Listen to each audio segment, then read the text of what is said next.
like Ned won because they're currently showing each other their sideboards. Right, and we're going to go ahead and see if we can get another match. Yeah, let's do that. So, Ned looks like he has Gut Shot and Ceremonious Rejection in his board, both of which I like. Get these tabs open. Yeah, so thank you if you're rejoining us or just joining us. We did have some technical difficulties. We did miss the end of this match. Blue-Black Shadow did get it 2-0 over Blue-White Control. And yeah, so looking at Phil's board, looks like there's a Dispel that he brought in, 2 Celestial Purges, very good against Death Shadow, and a Vendilion Click. So yeah, that's that was a match, and I'm very sorry that we missed that, guys. We will, fingers crossed we don't have continuing technical issues with the cameras tonight. I know that's frustrating for everybody, both us and people watching. Dan is out of the booth right now trying to get us another match, so we should hopefully we're not too far into this round that we can bring you at least a little bit more content tonight. Phil here looks like he's discussing the choice of Spell Queller. So Spell Queller is like something that's been in the board for these decks, notably like Paul Cheon's list played it. Pull up Spell Queller here. So yeah, that's okay. Why is this? Yeah, so that's Spell Queller. And I think he's debating whether or not he should have brought those in. I don't hate it against Shadow. Like, you counter enough stuff with this. The biggest things that you obviously miss are like Gurmag Angler and Tassiger. So let's see here. We do have new people sitting down at the stream. It does look like we are going to get a second match, which means that I'm going to frantically do some resetting. All right, so Dan, who are we watching? We've got Brandon Salgado. Okay. They're going to game 3 here. Okay, Brandon Salgado versus Jason Baird. Yep, they're both on Grixis, but Brandon is on Death Shadow. Okay, so Brandon on Grixis Shadow and Jason on Grixis Control. Sounds right. Okay. So in 1-1, do you know who won game 2? No, but we'll shortly we'll figure find it out. Yeah. I did also speak to Ned while I was outside. And I asked him about the Snapcaster play. Yeah. And he said, yeah, it was wrong. Okay.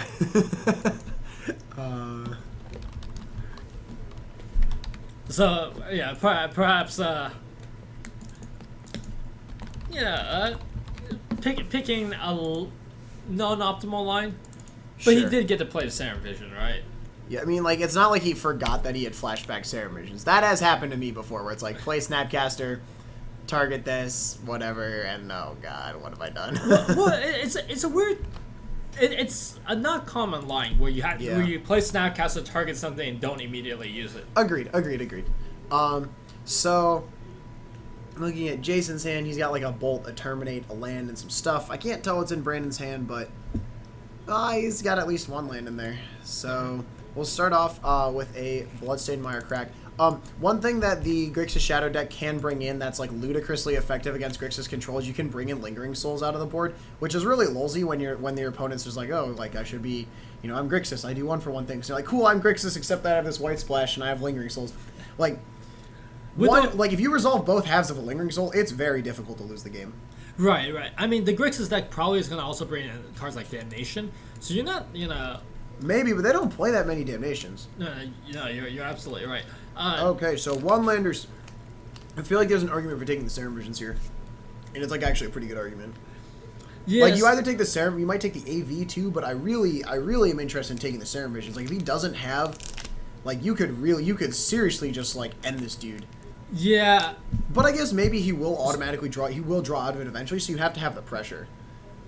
Okay, so the Snapcaster is going to take the value I'm actually play. quite a bit surprised by the Snapcaster take here. I feel like I think it's Serum Vision's not close, right? I think it's either Serum Visions like that or AV. wasn't a land? Right, it's either Serum Visions or AV. Right. You can make an argument for either, but I don't think any other card there is justifiable. Sure. We'll see if Jason puts himself to 17 or not. I have to imagine he will.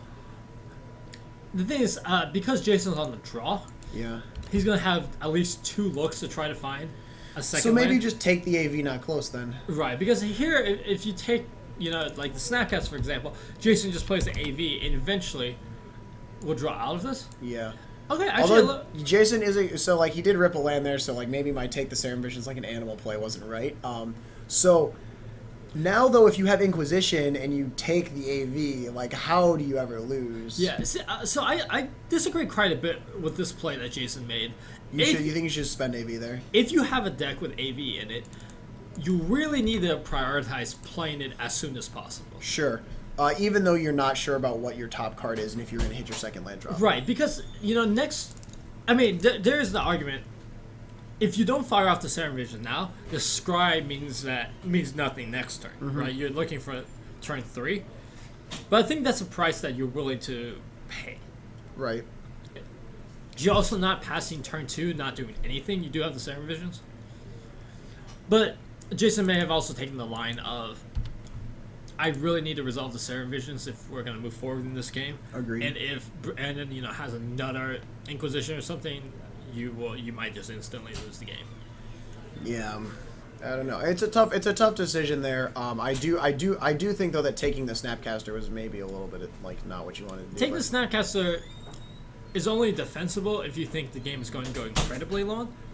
But if you thought that it was, and this opening for Brandon is not a game that goes incredibly long. Like double Street Wraith into, like, you just don't think he has a threat in his hand. I don't think he does either. I think his hand is just mono nonsense. And now Jason gets to go like suspend AV, pass.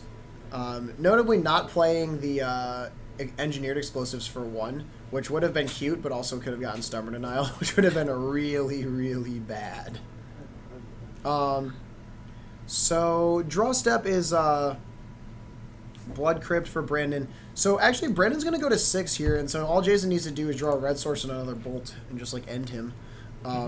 But I think that okay, so here's the Gurmag Angler. Okay, so this is your threat. This is your the fish of death, as it were. Yeah, and because Jason There's always a bigger fish. Yeah, and because Jason fetched for a water grave instead of a steam vent.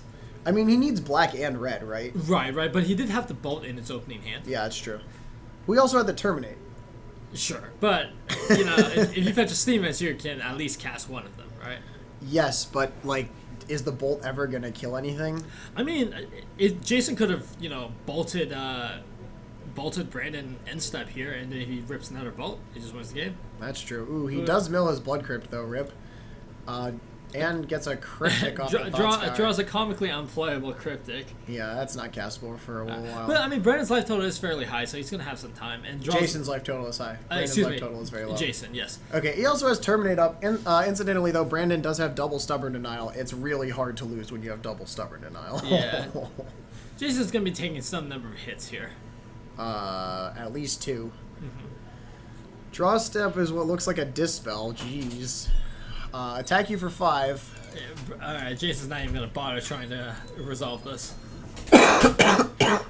I think Jason's going to go for this Bolt You, Snap Bolt You line. He doesn't have a Snap, though. Does that No. not? Oh, no, that's a Dispel. Okay, so we could fight a really cool counter war, but Jason will lose it. So he will go to 11 here off the fetch. We'll see if he wants to go to 9. It looks like from Brandon's notation that he does. This does change the clock by a turn, and if he loses this counter war, it's not going to be a good time. Right. Jason might just not have access to basic Mountain. And also, he does... I feel like basic Mountain messes with like the ability to cast Cryptic. You want to be able to cast Cryptic no matter what your next land is. Right. And if you're going to cast a Terminate, you need... Yeah. You need the red source. So here's the Terminate. Brendan obviously not going to let this one resolve. Yeah. Which of my Stubborn many Denial? answers am I going to fight over this Dispel? Stubborn Denial. Okay. You might have wanted to Dispel back because Stubborn Denial is more versatile. Yeah. Notably, though, there's no way that Jason ever casts Engineered Explosives for 6, though, so it's probably fine. No, Engineers for 6 is rather difficult to do. Jason, I mean, we're in rough shape here. He does have 5 points of burn. Only 2 turns? I mean, do one now, do one later. Let's go. If Jason was going to play the Bolt, I think Jason's going to K-Command here. Sure. Because if you're going to Bolt, you should have bolted on your turn while Brandon was tapped out of blue. Yeah, I agree. Here, unfortunately, I mean, you can... You hit him. You K-Command and you can get back Snapcaster. And now all of a sudden you have pseudo lethal. Yeah, but if Brandon has, I think we saw Brandon have another dispel. Like, you just lose. Yeah. Yeah, that's almost certain it's a dispel right there. Rip. Yeah, and we're really Oh wow. Okay, Brandon has decided to go to 4 life here. I don't know if I like this. Yeah, I think This is like, oh, do not cast the Thoughtseize. This is one of the few. No, if you cast the Thoughtseize, you just lose the game. Yeah, this is one of the few lines that you can take that Loses you the game. just loses you the game. Like, don't change your life total. You can cycle in desperation if you need to, but putting yourself closer to dead is not the... Oh, boy. We're in it. Oh, maybe it wasn't a Dispel. Maybe it was a Serum Visions. Okay, But, like, so then Brandon is just dead? if that's the case, Brandon is just dead here, then. Ruh-roh. I think the The go to 4 is not... Oh, I really don't like go to that. 4. I don't know if he has a Dispel anymore. I don't think he does, actually. Oh, he has another fish and stuff. Just Kolaghan's Command, untap Bolt, win the game.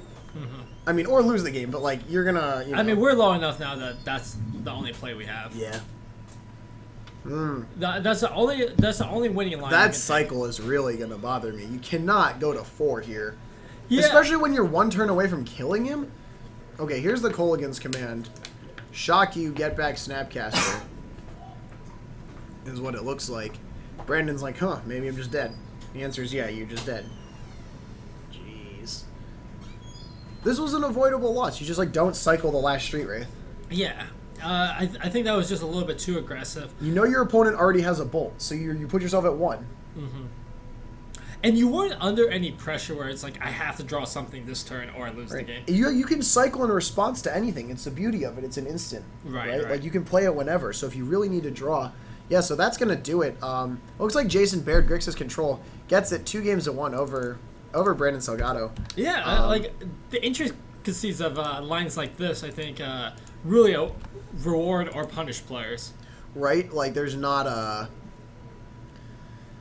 Whew, yeah, I don't know, man. Just like you know your opponent has a bolt, so like, you stay at 6, they have to double bolt you. Yeah. I think you win the game guaranteed if they don't. And the thing is, it's not really a high impact card either, right? You have cards like Thoughtseize in your deck that maybe, like, you know, he actually drew a Thoughtseize off the street, right? It might be worth it to Thoughtseize them at some point, Right. even when you're low. But like, it's almost certainly not worth it to go to pseudo 1. I mean, Jason did have an AV coming off of suspend, so he certainly was in rough shape. But I think he did have enough time. Yeah. That The thing is, though, if Brandon if Brandon doesn't go like, if Brandon doesn't cycle, Jason still had another turn before the AV came off. Like, that's right. He didn't play on turn 1. Yes. Right. So like then we would have been talking about like Jason not suspending his AV on turn 1 instead of casting Serum Visions. But instead we're talking about Brandon cycling too low. But like I feel like Jason sort of got away with one here because like there's no reason to put yourself to 4. Right. Admittedly, Jason did have lethal if he drew a land. Because he just bolt snap bolt. Yeah, bolt snap bolt. Yeah, but like. But that's neither here nor there. I mean, like the thing is, right? Like it's extremely close. Yeah, if he draws a land, you're dead. But like, there's the majority of his deck isn't land, right? Right. Just gotta cross your fingers and hope a little bit. All right, we're gonna step out. I'm gonna step outside real quick to see if there's anything else. I'm gonna do some resetting of the overlays in the meantime. See if there is anything there. Right. But yeah, so interesting match. That matchup is always like it's very tense because you can't ever feel like you're safe if you're Grixis Shadow because like bolt, snap, bolt, untap, bolt is like a very like kill you from a reasonably high life total sort of play. So it can be pretty tense to play, and as we saw there, the burn is able to get there, and it's one of the things that the Grixis deck does.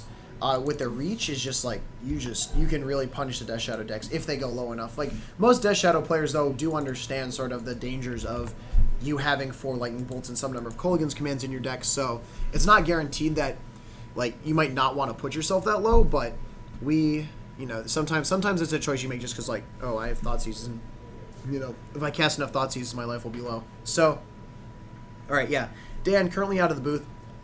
Searching for a match. If he doesn't have one, there's some stuff we can talk about those. So, Yeah, definitely let us know. We saw a request for Storm before we had to restart the stream. If chat has other requests, we can try to get those in here too. So yeah, let us know what you want to see. We have 28 people here tonight, so decent sized tournament. No match, I assume. No matches, but we are about to fire round 2 here. Okay, so we'll throw it back up to the booth for just a second here. There's so the next big event coming up that's going to sort of get us a look at more modern decks is this weekend. It's not exactly a real modern tournament because it's team constructed in Louisville for SCG, but you know it is. There will be like a third of the matches played will be modern. You are going, correct? Yeah. We'll have the results from the Open. From the team constructed, as well as the Modern Classic that will happen on Sunday. Yeah. So we kind of have 2 tournaments just to see if the meta has shifted or if anything new comes around. I think meta has been fairly stable for some time now, though. Yeah, seems like it. Yeah, Death Shadow is as good as it's always been, and there are other decks that are doing things. Storm is good right now. It's great. Yeah, the Rising Storm is actually kind of an interesting development. You really beat up hard on a lot of decks. Like, you don't necessarily just wreck on Death Shadow because they do just like Thoughtseize all your stuff, but there are a lot of decks that like are like somewhat good against Death Shadow, like Blue White Control. Storm is pretty good against Blue White. Well, so it's interesting because the format has the Storm deck only works because you played 8 Goblin Electromancers. Yeah. You know, so you're not playing Pyromancer's Ascension anymore. No, that card's terrible. Which previously was the most difficult card to deal with for most decks. It was. It's just that like now you're so explosive because you can go off. If you gifts with 3 mana floating and they don't kill your guy, and like that's gifts with 3 mana floating sounds like a lot, but it really isn't. Like if you gifts with 3 mana floating from like a ritual or something, you do just deterministically win the game. Like they can't stop you from killing them from like 30, 40. Right, and that in part has to do with like just how the format has moved, where there's a lot of decks that can't punish you for playing a Pyroman, playing Electromancer on 2. Yeah. I did hear the judge out there say pairings are up. Do you want to go see if we can get the pairing sheet? Yeah, absolutely. All right. Yeah, but yeah, so Storm is a real deck. There are also like a number of go wide decks. Like Elves apparently has a pretty good Death Shadow matchup. I've never played Elves. I probably never will play Elves. Also, yeah, we had a request for Abzan from the chat here. I don't know if it's in the shop tonight, but Abzan is another deck where it's just like, wow, you have so many things to deal with Death Shadow. You have Lingering Soul to block, assuming they don't TBR you. You have Path. You have Abrupt Decay. You have a lot of ways. You have Liliana the Veil. You have a lot of ways to really shut down the Death Shadow decks. So yeah, we could see a lot of Abzan. Sam of Drones requested As Foretold Living Death. Oh boy, I don't know. There might actually be a Living End player in the room, but I don't think he's playing As Foretold.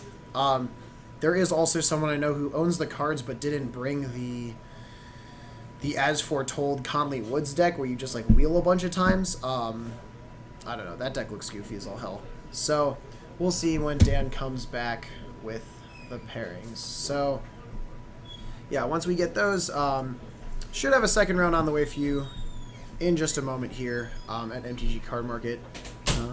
Okay. Let's see. So we've got Matt Stafford on camera here playing against Lauerman? James Lauerman. All right, we'll kick it down to the play overlay. So Matt Stafford versus James Lauerman. Is Matt Stafford still doing Revolt Zoo things? Possibly, but James is doing not Tron things this weekend. Yeah. So basically every time we've seen James on stream ever, he's been playing some sort of Tron. He's not playing Tron tonight. What's he playing? He's playing Bring to Light. Bring to Lightscape Shift. Oh, yeah. That's some stuff. And this is the first time he's piloted the deck as well. So I'm sure he's very excited that he's on camera for this. Phil Silverman was giving him some cliff notes earlier. All right, yeah, we don't technically know what Matt Stafford is playing, so we will leave that blank for now. Both of these players did win their first round, so congrats to them. If Matt Stafford is playing Revolt Zoo, I do not predict that James Lauerman is going to have a fun time. No, so one thing one thing he's Scape definitely deck. playing Revolt Zoo. He has Rankers in the board, not close Revolt Zoo. Right. I mean, one thing the the Bring to Light deck can have are main deck Angers, Sure. and you also have You just main have deck to Supreme cast Verdict Bring and to stuff. Light, though. Yeah. Also, this is the Black Splash. This is playing like 4 Fatal Push and stuff. Sure. So you do have access to all sorts of nonsense in the main deck. Right. It's just like because you're playing a lot of 1-ofs, it depends on how your draw kind of lines up. Yeah. Yeah, I mean, this is one of those things where, like, if you cast a turn 4 Bring to Light for a Wrath, you probably win the game, but, like... You gotta get there first. Like, Revolt Zoo is, like turn 4 is, like, optimistic sometimes, right? If they have, like, if he has, like, a multiple Burning Tree draw, it's just like, dead. Well, the thing is, like, if you're on the play and they don't have a Bushwhacker, they vomit their hand on turn 2, and you take a big turn 3 hit, but then you're gonna sweep. So, it's The problem is if they do have the Bushwhacker, which they do play 4, you do just lose the game on the spot. Right. There are Fatal Pushes, though, so you do get to interact a little bit more than you normally might. Yeah, it's an interesting matchup. Revolt Zoo is, like, just the most sort of hyper-efficient, prototypical go-wide aggro deck in the format right now. So one of James' dice goes off the camera, so... That Looks might like have been that's a a 10. 10, That's pretty good. You do want to be on the play here. Stafford rolls a 7. James on the play. Here we go. So there is that aforementioned Fatal There's a Push. search. Oh, this hand is fantastic. great. Wow. Yeah. How can you lose? There's an Is It Charm as well. You have turn 1 search into push, or Is It Charm. We got everything. This hand is a super keep. I don't know about Matt. He's got a bolt, a land, and some stuff. The bolt's Bolt, gonna a just land, be 2 land, 3 land. I think Matt has a Bushwhacker. No, excuse me, not a Bushwhacker. A Goblin Guide. Let's see. So that's a Breeding Pool into Suspend a Search. So we'll put James to 18, but suspending a Search is like the best turn 1 play in the deck. Not close. Okay. Starting off for Matt here, has a Stomping Ground. He'll put himself to 18 as well. Critically now inside Scapeshift range. He'll play a Goblin Guide. And the guide will get to work. Alright, Chip away at James. Trigger. Sakura Tribelder on top. So not a land, but it'll eventually turn itself into one. Yeah. Let's see. So James will draw the Sakura Tribelder. Thinking about his choice of land. Yeah, and against the Goblin Guide, I'm pretty happy to see a Sakura Tribes. Yeah. This is just- probably a fetch for... You probably fetch for just like a basic, and then... so James is just going to pass here. Maybe he's holding up... Is it sure? He does have Is It Charms to shock the Goblin Guide? He also fetched for a Black Source the Fatal Push. Sure. If things get out of hand. Which they might. I don't know if there's a Burning Tree in the hand here for Matt, but if there is, it could go pretty... Things could go sideways pretty quickly, but it doesn't look like there is. He'll just attack. Top card is a Platinum Empyreon. Okay. Probably so don't there want is a Madcap Experiment. There's a single Madcap Experiment and a single Platinum Empyreon in the deck. Right, which makes sense. With Bring to Light, you have 5 copies of the combo. Yeah.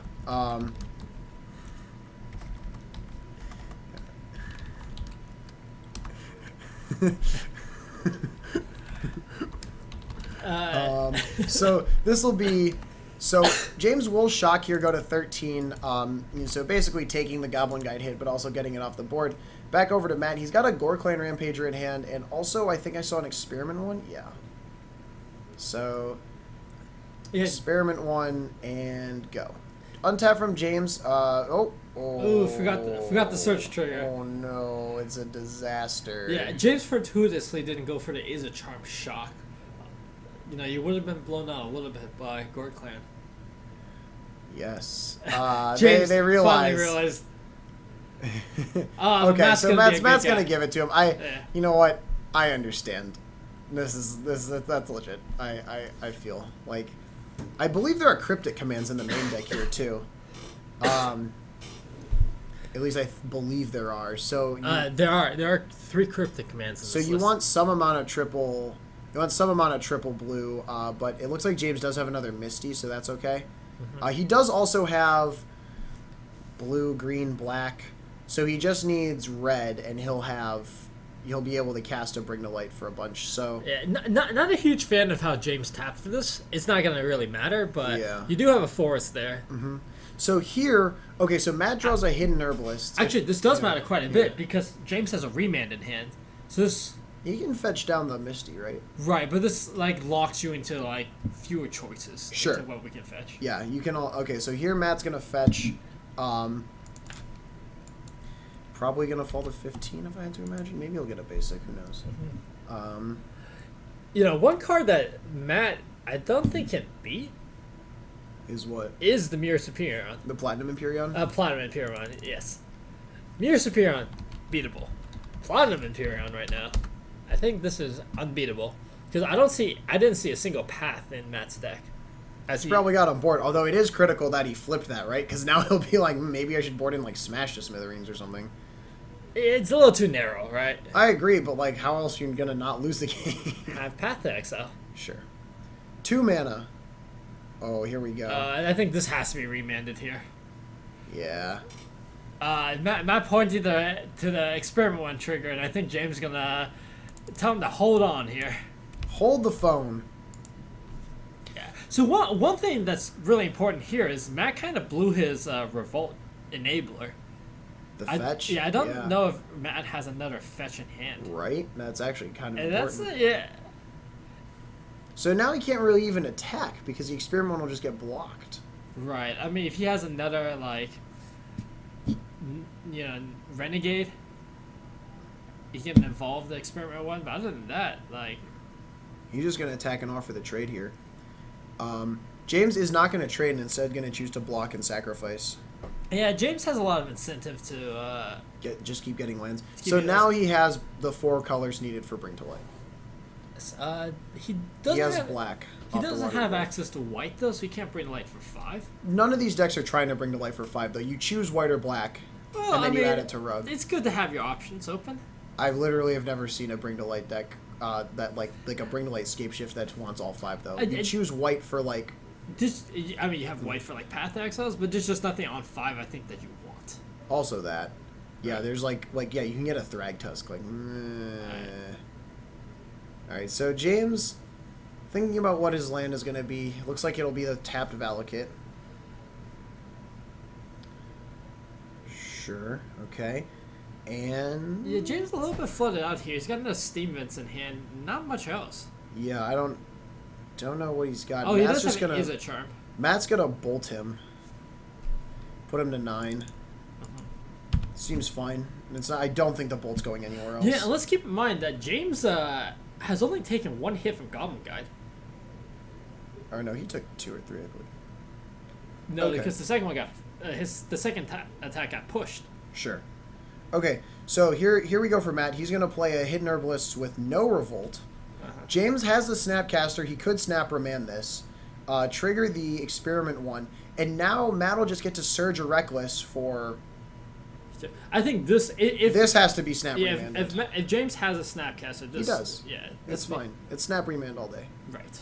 I mean, you're still getting attacked for 2, but I guess you can block with the Snapcaster on the Experiment 1.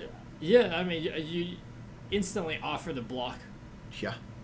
If they attack, sure. So Remand gets exiled. James does get to draw a card from that. Yeah, I don't think Matt wants to trade his Experiment 1 for the Snapcaster. No, he does not care. He doesn't. Yeah, if it was James... Snap block. Yeah, Snap block. Yeah, I'm not sure about the trade. Like, you have the... I mean, the Reckless Bushwhacker is not going to evolve the Experiment 1, but still.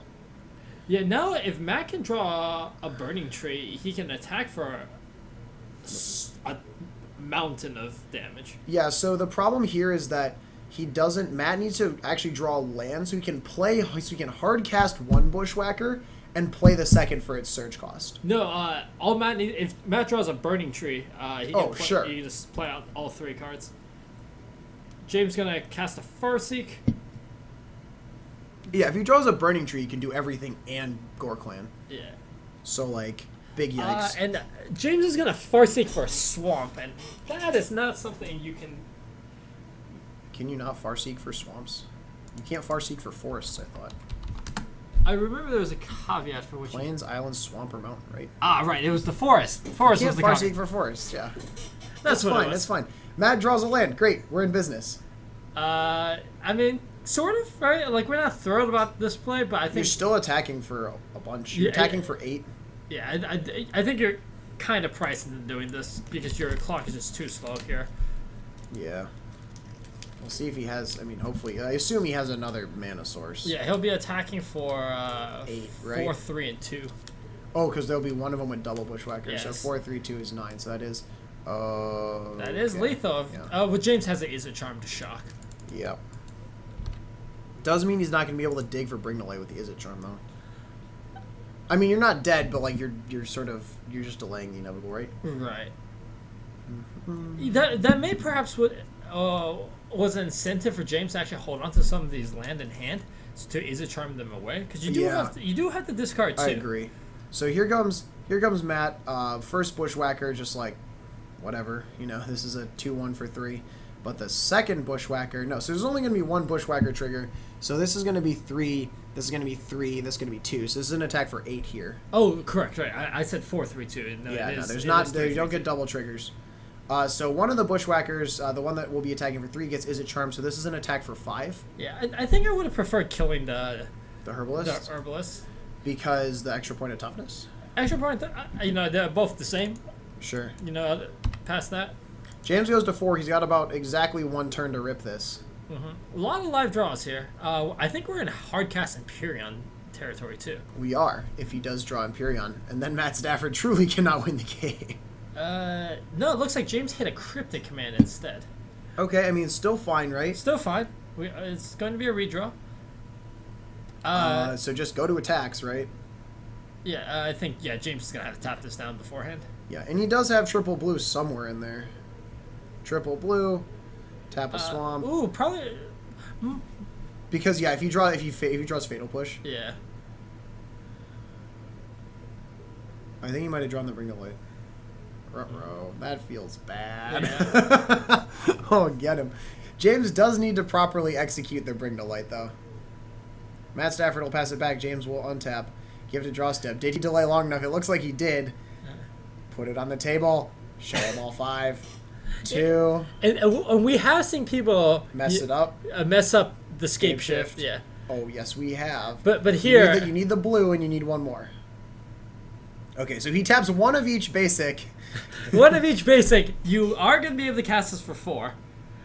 And Matt is just like, dang it. Find the escape shift. You can also be cute and get Madcap, but... That's just BM. Yeah, I mean, Matt's last card very much could be Path to Exile. Yeah, and Matt's not going to make him do it. He's going to scoop it up, so... Okay. Has faith in James's abilities. Yeah, I feel. Alright, so it's going to be 1-0 to the Bring to Light escape shift. Literally just doing go draw cards, buy time, take damage, doesn't matter. You're on 4 life, but your opponent's dead with the escape shift. Matt looking like he's going to bring in probably some of those Thalia, Guardian of Thrabins, maybe some number of paths. We'll see. Yeah, Definitely the Thalias, though. Okay, it looks like it's just going to be the Thalias. I mean, you do just lose so hard. You are 0% to Madcap or Bring to Light, yeah. Yeah, it's James looking at Anger of the Gods, which seems excellent. Amazing. Anger of the Gods is Crumble super a good. little less good. Obstinate Baloth seem legit too. Obstinate Baloth seems fine as well. Yeah, Matt, had a reasonable hand, but unfortunately, just wasn't able to apply enough pressure. I mean, we saw him. He was close, but just like not there. Well, I mean, we saw him get to 5 land, which is Right. something that you never really want to do. Yeah, he wanted to. You probably want to get to like 3 lands and then just like. I mean, obviously he needed the 5 lands to sort of make that double Bushwhacker play at the end, but it's not optimal. Right. Yeah. So, we'll see what he can do in the second game. I do think the Thalias are going to be quite good if he draws them, though. That card is like, seems like it could be pretty punishing. Unfortunately, it is just a bear in your deck that doesn't really interact with any of the other cards. Yeah, that's fair. I mean, it is. I think it is probably the best way to deal with, or the best way to try to slow James down enough to kill him, right? Sure.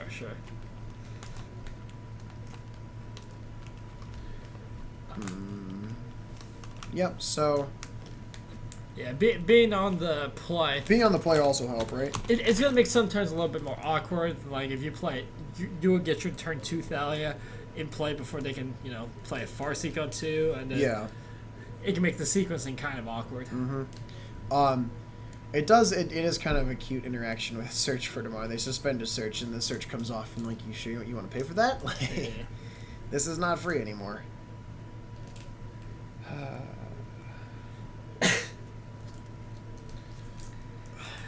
All right, but yeah, shuffling for game 2 here.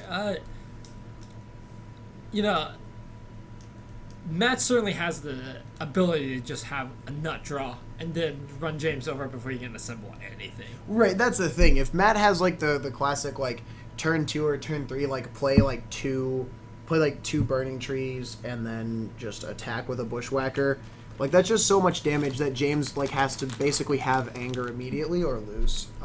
I mean, James won't even be able to anger in time, right? If Matt is able to hit him for a solid chunk on 2, he'll kill him on 3. Fair. Yeah, I guess James left fewer ends up on that. Okay. So, James' hand, Steam Vents, Basic Mountain, Anger of the Gods. Okay, so I feel like I keep this hand. I think you have to keep this hand. You can cast. I think you can cast Anger. Is this? I think that if that's a stomping ground over there, this hand is actually the nuts because you're gonna go search into. Oh, is there search in here as well? Yeah. Oh, then search Tribe Elder Anger. It looks like. It's a little less. It's a little. Oh yeah, with the search, I think this is an instant keep.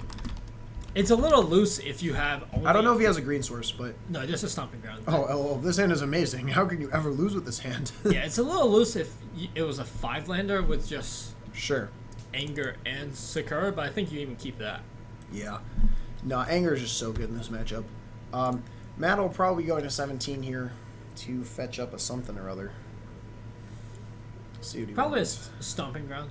Oh no, Temple Guard instead. He might have a red source in his hand already. And be wanting the white for maybe... the white to me signals that he might have or be thinking about a Thalia. Right. Now we know Matt doesn't have Path to Exiles, but James is probably thinking it's like maybe it's there somewhere. Yeah, I believe I see the Thalia in his hand, so that is going to be the Narnum Renegade. New card from Aether Revolt, 2/3 Death Touch. James gonna go ahead and go to 18 here. Yep. Suspend the search and pass the turn. Still refusing to put dice on top of his deck. Yeah, that seems like a good one. Oh. Wow, dude, it's like he heard you. Call from beyond. Matt attacks for 2. James has to be thrilled to see that. This means there are no turn 2 shenanigans. Yeah, that feels great. So I think here Matt's deciding between 2 1-drops or just like playing a Thalia. Oh, he does have the Burning Tree. Yep. Oh. Into an Herbalist. Pass the turn. Okay, so next turn Matt needs to play Thalia because he'll delay the. He will. He'll delay the Anger by a turn. Yes. James, I believe, drew. Is that a Farseek? I don't know what that is. Chat, to our aid. Is Moment's Peace legal in this format? Do not believe that is a Moment's Peace. It'd be good if it was, though. Yeah, I think. Oh, it's a Davians as an explorer. Okay, I could absolutely believe that. This will also let him get around Thalia if he chooses to do it. But James also does have a Tribe Scout in hand, and it's hard to turn that down. Not a Tribe Scout, a Tribe Elder. Tribe Elder, right? Tribe Scout's the amulet one, yes. Oh, so Matt draws the Bushwhacker right after playing both of his. This is the pose of someone who. But okay, I think you must jam Thalia. Your opponent already has double red. Like you attack for 6, you jam the Thalia, and you just like hope that it's enough. Yeah, I don't think Matt even has a 3rd land.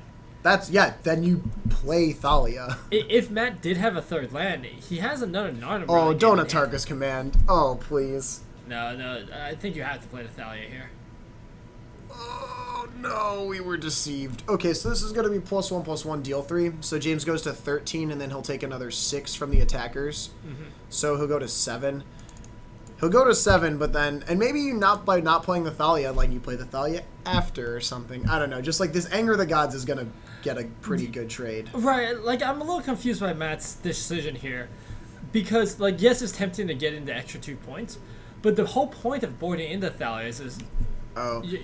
Yeah, James can anger through the Thalia anyways. I forgot that the Tri-Belder's going to be here. Right, Yeah, right. so he'll just, like, make his land drop. All Oh, no. I mean, you're not going to prevent James from casting the Yeah. anger. But, you know... The sooner you can play the Thalia, the more value you potentially could get off of it. Right, the more inefficiency. There you is put the into thought deck. that like your Thalia will make your own Atarkus command uncastable, which is a little bit awkward. That's fair. So yeah, this board's about to get wiped, and we'll see what Matt can do to rebuild. I mean, if you're James here, you just have to just cast. Well, anger, I mean, right? you're dead on. You're not dead on board, but you're effectively dead. You know, with Matt having so much burned in his. He does need to take a draw step, though. I think. I don't think he took a draw step. Yeah. He has to go to 5 for this. Ooh. 1, 2, 3, 4, 5. This is turn 4. Yes. Anger. Matt picks up his board. Yeah, Dan's going to go see and make sure that James took a draw step. Go fast, though, because they're going to Matt's turn. Matt will draw. It's a forest, so that is the third land. He'll put that into play. So he can play a Narnum Renegade here and attack with the team. Ooh, he can play Narnum Renegade into Bushwhacker and almost kill James. Yeah, Jin return. I don't think that either of these players is like actually bad at Magic. I just don't think James is like has piloted Scapeshift ever in his life. Like this is his first time playing the deck. Matt, I think, has been playing like reasonably. James, I think, is just new to the interactions of the deck. So Matt here is going to go for the Thalia, because they're going to take a little bit more conservative line. So Matt did have the option here of going Bushwhacker Renegade and putting James to 1. And I think Matt had to actually make that play. Play the Thalia or play the put you to 1? Actually, you know what? I don't hate this line either. This means that next turn you're going to have lethal. Yeah. On top of having the Thalia attacks. Sure. And this also means that if you get James down to 1, all of his fetchers are off as well. Yeah. Yeah, that's true. Okay. Yeah, getting James to 1 while turning off like some lands doesn't really accomplish much outside of, you still have a 2-turn lethal. Okay. Ooh, wow. So this is actually quite a good draw. I believe this does let Matt have lethal because he'll put an extra point of power on his Renegade. Right. Right.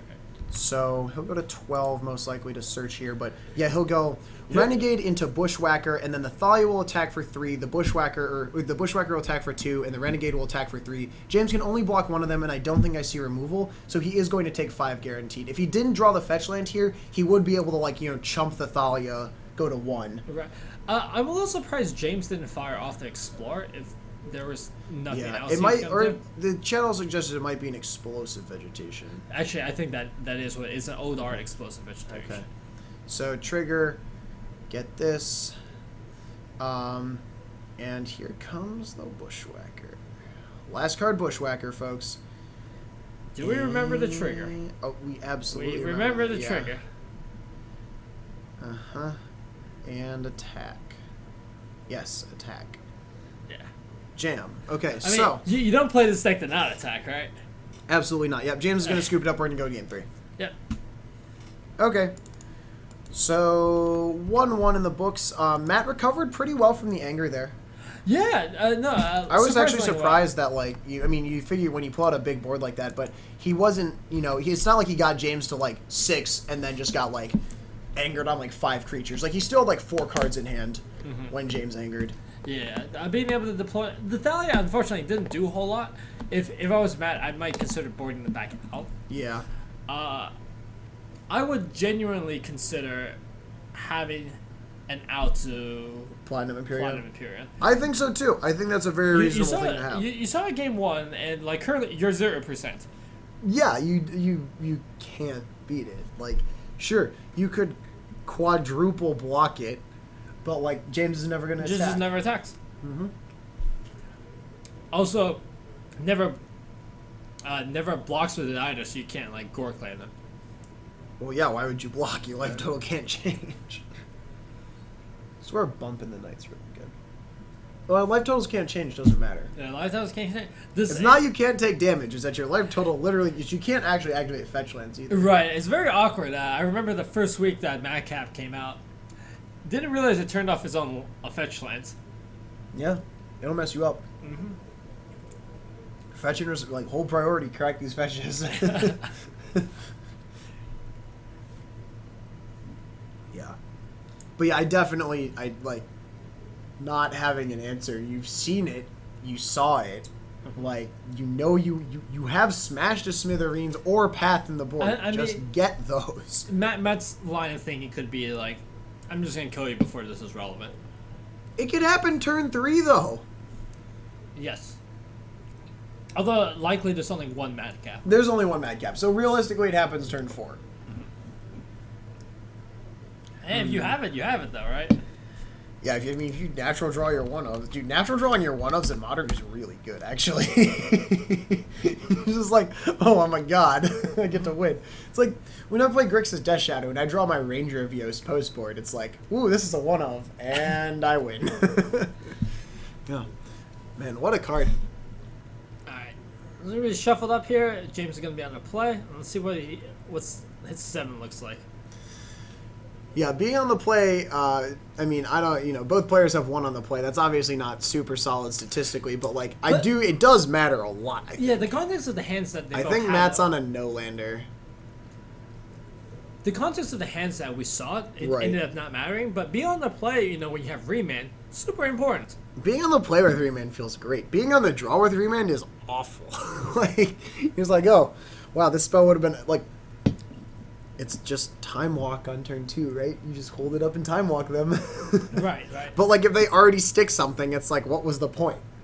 If they play a turn 2 Goyf, the turn 3 Liliana Remand just doesn't matter. Oh, yeah, for sure. But, like, yeah, the goal is to kill the Goyf and then remand the Lily. It's hard to do both, though. Yeah, you might take a couple. You have 20 life for a reason. No lands again. But, yeah. This is not looking great.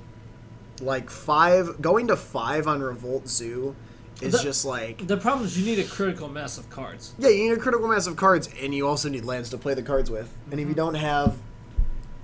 obviously you obviously can't keep a no-lander, but it's just Not like... on 6. I think I might consider keeping a good no-lander 5, though. Sure. I don't hate that. Because you are on the draw and you will get a scry, so you get 2 looks. If you have a functional 5 with no land, I think I keep that. Because once you go to 4, especially with this deck, you're just not winning. Mm-hmm. There's no reasonable 4 that you can win the game with. Yeah. That's 2 Burning Trees, I think, and a Goblin Guide. I think it's not keep. Does he have a land? There's a Stomping Ground on top. Oh, yeah. And he might have a fetch, too. Hey, James is a god of suspending search for tomorrow. For a 3rd time in a row, turn 1 search. Seems great. Alright, so Matt gonna shock here, put himself to 18 as I well. believe he has a Goblin Guide in hand as well. Oh, that's pretty good. That's an that's experiment good. one. Okay. Still fine though. James will play a Misty. Ugh. Yeah, there we go. That's a little loose. I don't know. It's pretty loose. I think I would have let the first one go. I don't know if I don't know let about the second one go. Yeah. I don't know about the second one either. At worst, I give my opponent a lot of crap about it. You mean at best? Yes, at best. Yeah, there we go.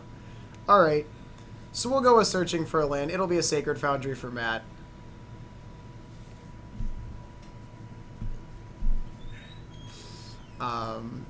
It's coming. Oh man. So does Matt have a Bushwhacker? I don't think so. I think his play is going to be Burning Tree, Goblin Guide. Well, Burning Tree certainly good. Trigger Experiment 1. James is going to fetch in response. I think James is just going to remand here and time walk him. Yeah. There's no reason not to remand here. God, Reman's such a cool card. Oh, it's so good. It's actually so bad. So Remand is only good if you have a way to win the game. If all you do is just put them behind a turn and they just recast the next turn, it doesn't do anything. Sure. This is why you don't see it in blue-white control, because why would you do that? And it's like, you delay the turn, it's like, sure, I'll just replay it next turn? Yeah, like, one of my friends who's playing a lot of, like, blue-white-ish control, it's, like, actually, like, more of a Jeskai build, but he's like, I have this one remand in here, I can't figure out what to replace it with. Well, I'm like, it isn't remand, you shouldn't leave the remands in. Like, it's bad. All right. James does remember the trigger this time. We'll search for tomorrow. Yeah, no, interesting. Why is another land tomorrow? What does that even... What? Sorry. Anyways, continue. No, one thing that James has done is he has made Anger of the Gods very, very difficult to cast. I mean, he is representing that he doesn't have it. Oh, he does draw Engineered Explosives, though. Yes. So, Engineered, quite good on one or two, and sometimes three, if they have a lot of... If they have more than one Bushwhacker, you can put it on 3. Otherwise, it's probably on 2. Right. Or 1. Probably on 1. I lied. It's probably on 1. Okay, he'll shock for a Steam Vents. But James did see a Burning Tree. So he might be incentivized to put it on 2. He does put it on 2. Yeah. Matt's like, oh no, this card is really good against me. But this just means that Matt shouldn't go ham. Mm-hmm. I think you can still play at least one Burning Tree. Yeah. Draw Step is a land. He'll play it. I think he has Burning Tree Goblin Guide. Like, certainly you have to play a Goblin Guide. He can play Burning Tree, Goblin Guide, and a Curd Ape. Yeah, that seems excellent. And also... It'll turn the Experiment 1 into a 3/3. You look at your opponent and it's like, you chose the wrong number. Yeah. So true. Yeah, so here's the... So this is the Burning Tree first. Right. Trigger. Yeah.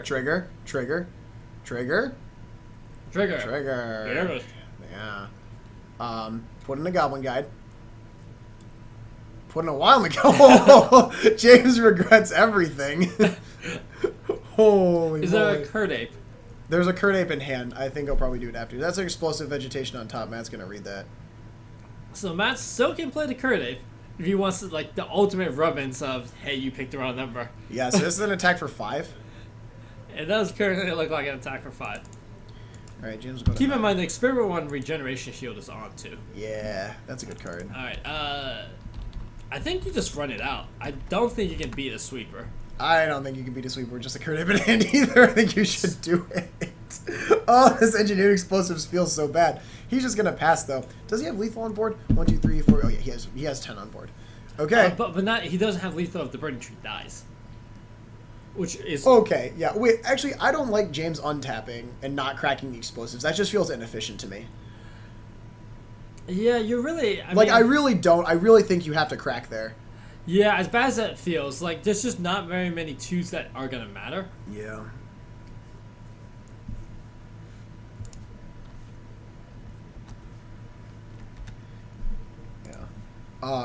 And we have a question in the chat here from Guitar Hero 122. Hey, I'm just starting Magic and was wondering what the difference between modern tournaments and standard tournaments is. Well, you're going to see less mortar vehicles in modern tournaments, but to answer in a non-pithy way, modern goes back all the way to 8th edition, which is like 2000 and something, early to mid 2000s, and you can play any card in there except for what's on the modern ban list. Whereas standard is only like the most recent couple years of cards. So Fatal Push is going to be the flip there. Crack the explosives. See, this is the thing, though. Like, you could do Snapcaster plus stuff if you cracked the explosives before. Well, what is the stuff?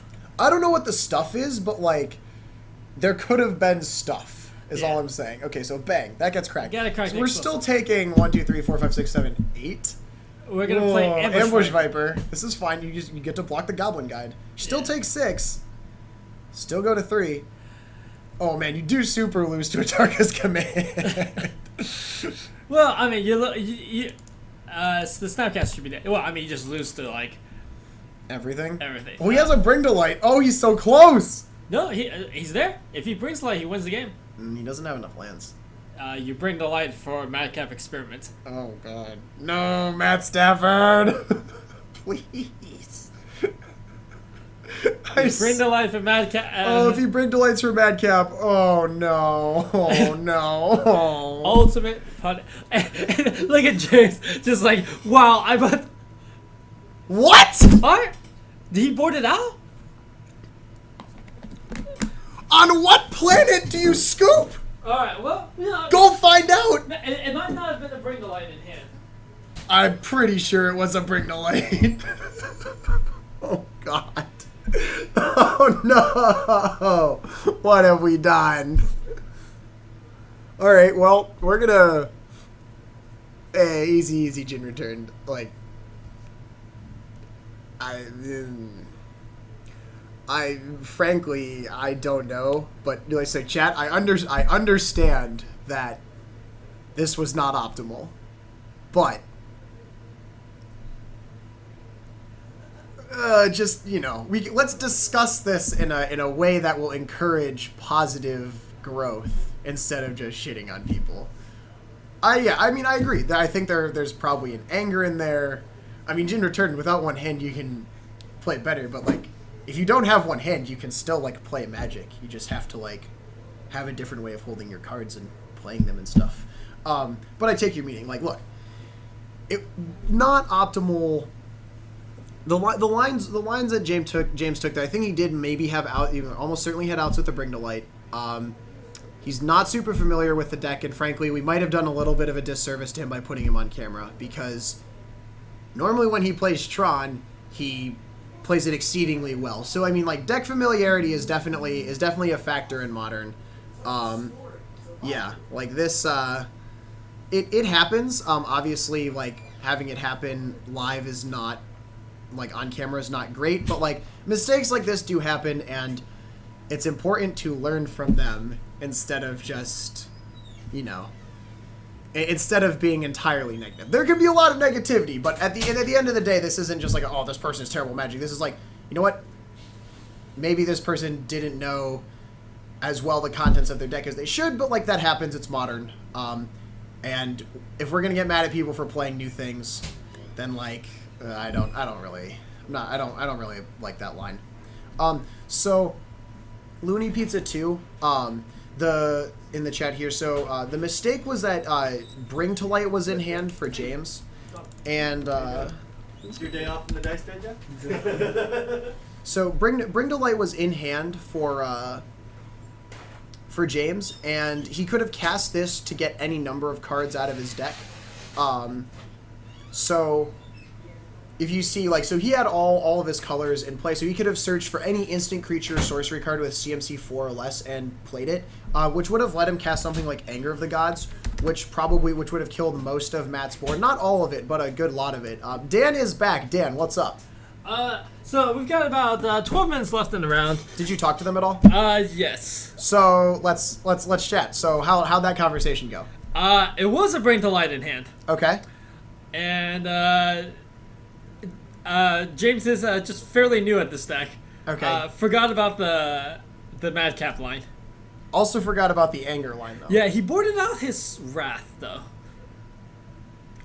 Which seems a little bit, suspect. Presumably in this deck it's Damnation. Yes, because it's black. Right.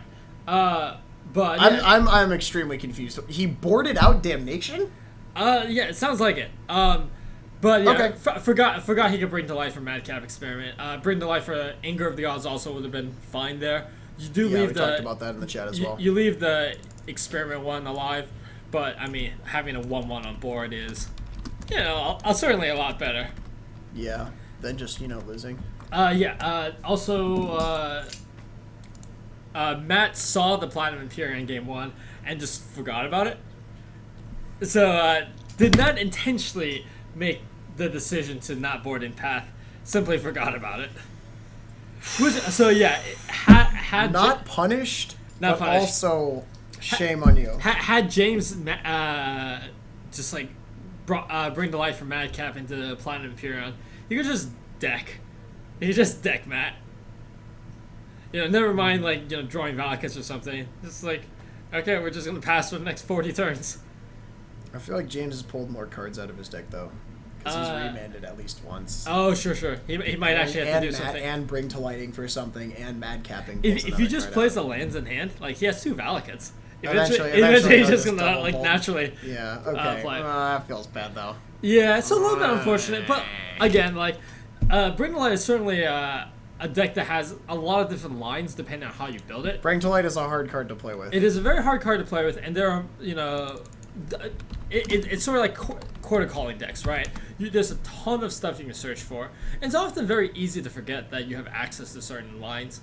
Because Bring to Light, a lot of times, you tunnel vision onto like I'm gonna hit Scape Shift. Yeah, Bring to Life. If like, oh, I can't Bring to Light for Scape Shift. Like, what's the point of casting Bring to Light? But like, the deck is obviously built with a lot of other possible things, and as you play a deck more and more, you get used to. Yeah, you'll get used to those lines. So with this round finishing up, we're gonna take a quick break. We'll go 4 minutes. We'll try to be back here before the end of the timer. But yeah, we'll take a quick 4-minute break. After that, we'll be back with the third round. Maybe talk about the Pro Tour a little bit if we have time. So yeah, stick with us. Thanks for sticking with us, everybody. We'll be back in 4 minutes.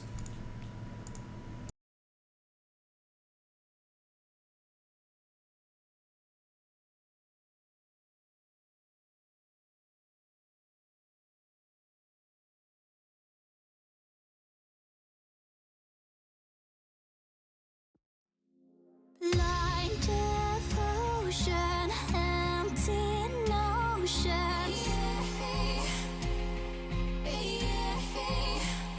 Like a roaring motion, slow in motion.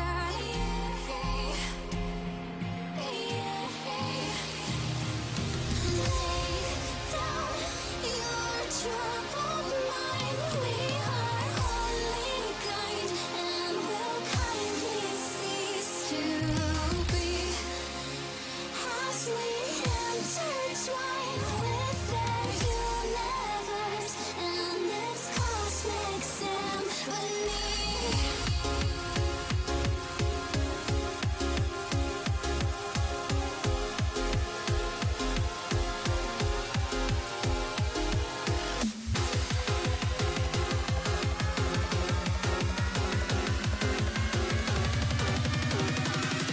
The smoke lingers after fire.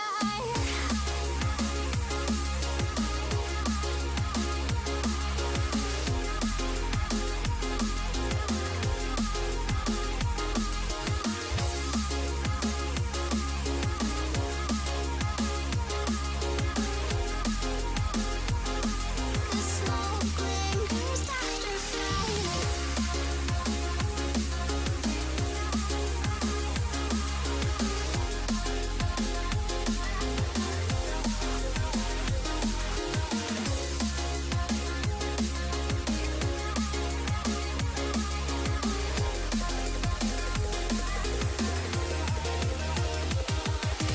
Blind devotion, empty notion.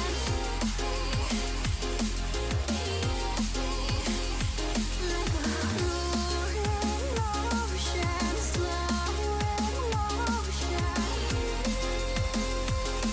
The smoke lingers after fire.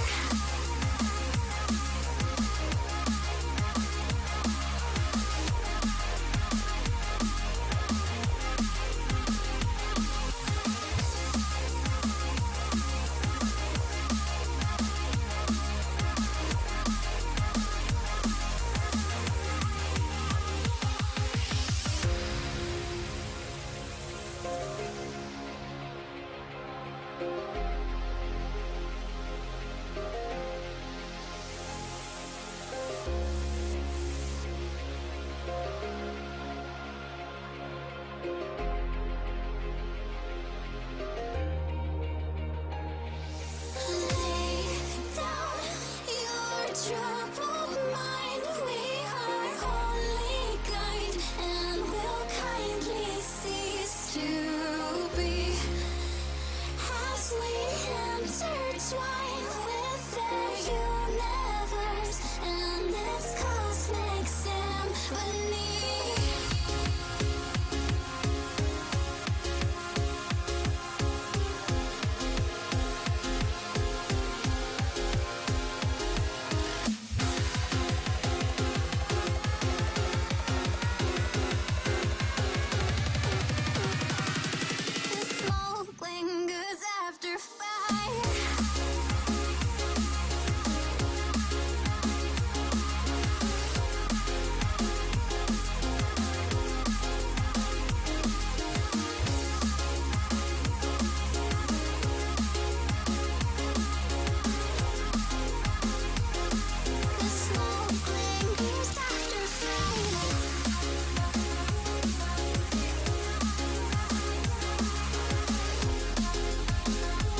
All right, and we are back here with MTGCardMarket Wednesday Night Modern. Just a few matches finishing up out there. Shouldn't take too long. So we had a Pro Tour. It was like normal, like standard Pro Tour and stuff, but there was a Pro Tour, which, congratulations to Jerry Thompson for getting the win. Yeah, his almost 50th Pro Tour. Like we're in the 40s here. That's so many Pro Tours. Yeah, holy moly! Been a long time coming. He top 8'd his first one in like the 30 somethings, and took this one down. But I mean, it's hard to win a Pro Tour. It is, like, unless only one person does it at each one. It's true.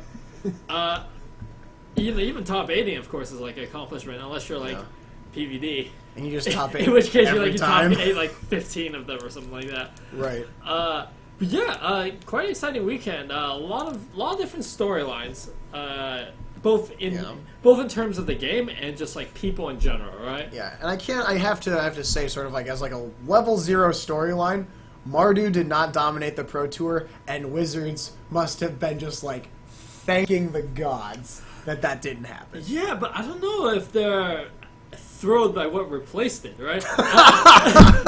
like Marvel was the problem with Emrakul. Will Marvel be the problem again? It's unclear. Marvel's a pretty dumb Magic card, guys. I mean, Marvel doesn't get any worse for the next set either, right? Keep in mind, they printed very specific hate that like hits Marvel as well. Yeah. Right? It comes into play tap, the new Mango Horn, yeah. Mango Horn. Comes into play tap, like destroy target art. Like this is very good against Marvel, but like we saw a lot of spin to wins, and like the context of a game could change. It just depended on what you saw. Like there were many games where it's like, oh, did you hit an Ulamog? Okay, the game's just over now. Yeah. And if it didn't, like we keep playing. Yeah, I mean that's the thing, right? Like this card back in the Emrakul Marvel days was like, but it's still like that. There's still just like, oh, did you like top 6 or something bullshit? Like you cheated into play. Congratulations, you win.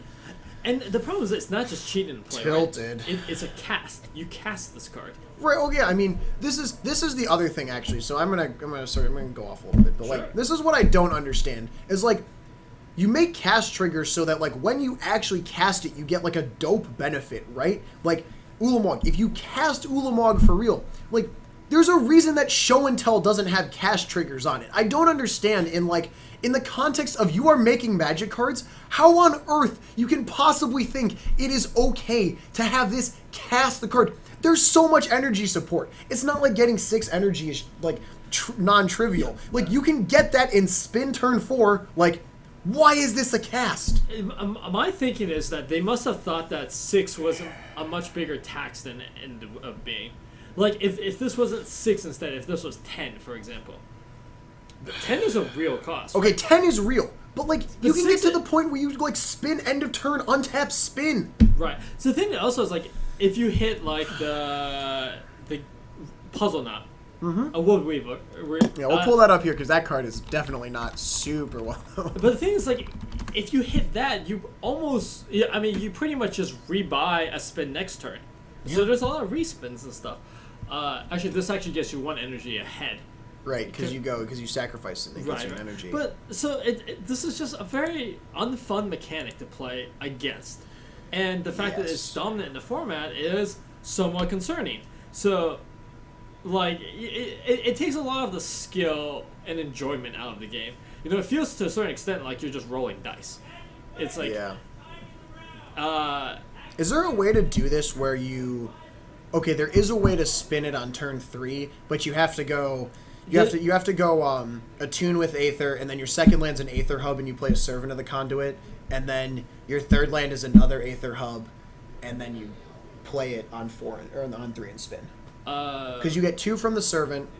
Wait, no, you have to pay an energy. You have to pay, okay. There's no way. So there's no way to do it on turn 3. Correct. Still, though, like the fact that this doesn't just like say like take a card, you may put it into play, is beyond mind-boggling. Which, in of itself, would be very powerful.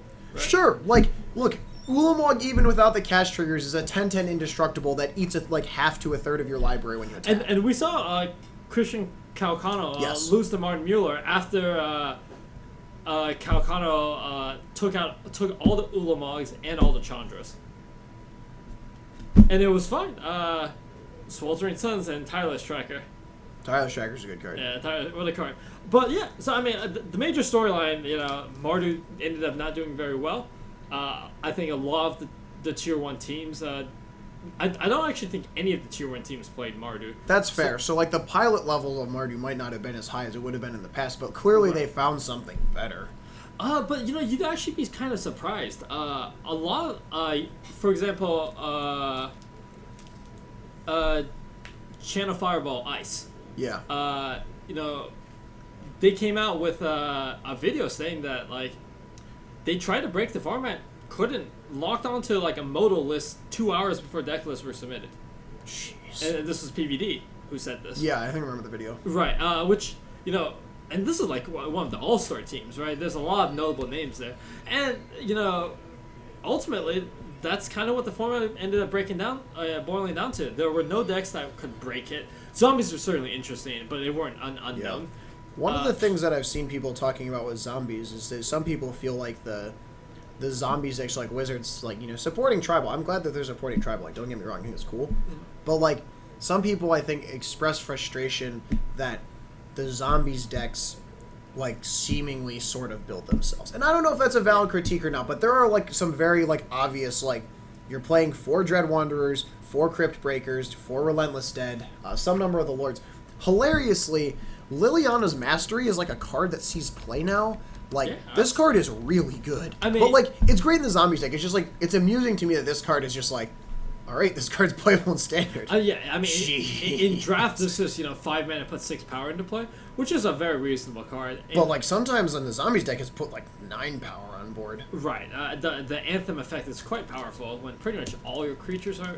I think all of your creatures are. Every single one of your creatures. Metallic Mimic technically isn't, but, it sort of is. Sure. Yeah, well, yeah. It's only not a zombie. Metallic Mimic is a zombie. Well, not in the graveyard. Which is relevant because you can't Relentless Dead this back. Okay. Right. But, other than that, pretty much everything is. So, What was the top 8? The top 8 was like 4 Marvel, 3 zombies, and like... It was 5 Marvel. Okay. There was 1 green-black. Okay. Kind of Living the Dream. And at least 2 zombies. Yeah, okay. So you're all click on the... Yeah. But... Yeah, an interesting Pro Tour. Certainly one that, like, while it's nice to see that it wasn't dominated by Mardu, doesn't make me feel any better about the Standard format at large. Just because of how good Marvel was? This is no more fun to play against than Mardu is. Yeah. Mardu, at least, like, you interact on the board. Like, the zombies, the zombie deck has just so much synergy and so much built-in value. Sure. That if you're trying to play any sort of, like, generic mid-range game, you can't. Yeah. You just can't do it. Funnily enough, Dan and I were talking about this before we went live, but we have a friend out there who's attempted to play mono black zombies in Legacy. I was in a Google Hangout with him last night. We just, like, beat Shardless Bug because we just had the attrition. Like, you just, like... How do you win when your, like, 1-for-1 deck is, like, just getting wrecked by Dread Wanderers in Legacy? I don't know. Look, it wasn't good, but it was hilarious. And if you don't have a deck with exile effects, like, once you approach the mid game, Relentless Dead is absurd. I mean, I would say it's probably Relentless, but as well as being absurd. It's just there's no easy way of dealing with this because it costs 2, so it's pretty easy to leave a mana. Leaving up 1 extra just a free rebuy, and then like when this starts reanimating things for value, you're done. Right, it's over. It's very rough shape. And like if they buy back a Lord or something, like what's the point of playing removal? Right, you really need Magma Spray or Kalitas, and that might be an where adaptation. the format goes. Yeah, that might be where the format goes. But again, Bardu Vehicles, one of his weakest matchups is Marvel. Whereas Marvel versus Zombies is at least kind of even. Mardu simply can't clock Marvel fast enough. Yeah, I feel that, especially like it's bad, but like Woodweaver's Puzzle Knot is like surprisingly relevant. Sure, and just like a lot of the generic cards that you have, Whirl of Virtuoso can make a lot of blockers for Gideon. A lot of Thopters. And it just like the cards don't match up kind of poorly. Ooh, pairings. All right, what's on the menu? It's been a very long time since we've seen Affinity. Who's on Affinity? Paul Myers is on Affinity. You want to get him? Sure. Get him. All right. So, Dan is going to get us a match. I don't remember if I think I reset the overlays. I'll change this to. I think I put in one game 3. All right. So we'll go to the play overlay. I did not change the overlays back, so we'll go left player. Left player very frequently seen at the shop. And yes, I know that's bad. Okay, so left player, right player. Oop, that's me. You'd think after like 6 months of doing these overlays I would have this down, but sometimes just make mistakes.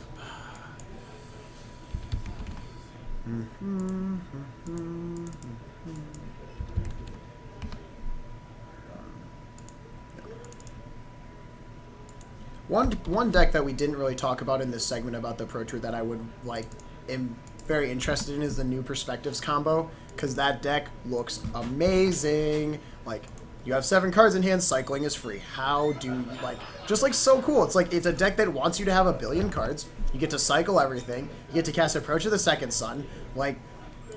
These play Sphinx of the Final Word because forget about counterspells. Amazing. So, let's go. So 2 players sitting down here. I don't actually remember their names, but I do know that one of them's on Affinity, so we'll pull up Cranial Plating on the right. And we should be underway shortly here once Dan comes back. All right. So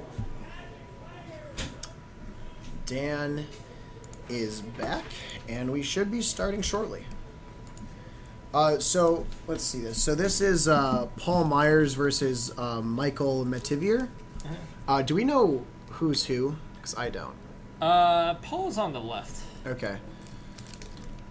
So. And Paul is playing Affinity, which is a deck we haven't seen in quite some time. Honestly, this shop ain't ready for it, dude. I swear, people are skimping on their Affinity hate left and right. That's when Affinity's at its best, right? When people Absolutely. start cheating on the Ancient Grudges and the Shatterstorms. And the Stonies, yeah. If longtime and very frequent viewer AK Cracker were here in the chat now, he'd be very happy to see that we finally got an Affinity match, but I don't know if he is. Rip.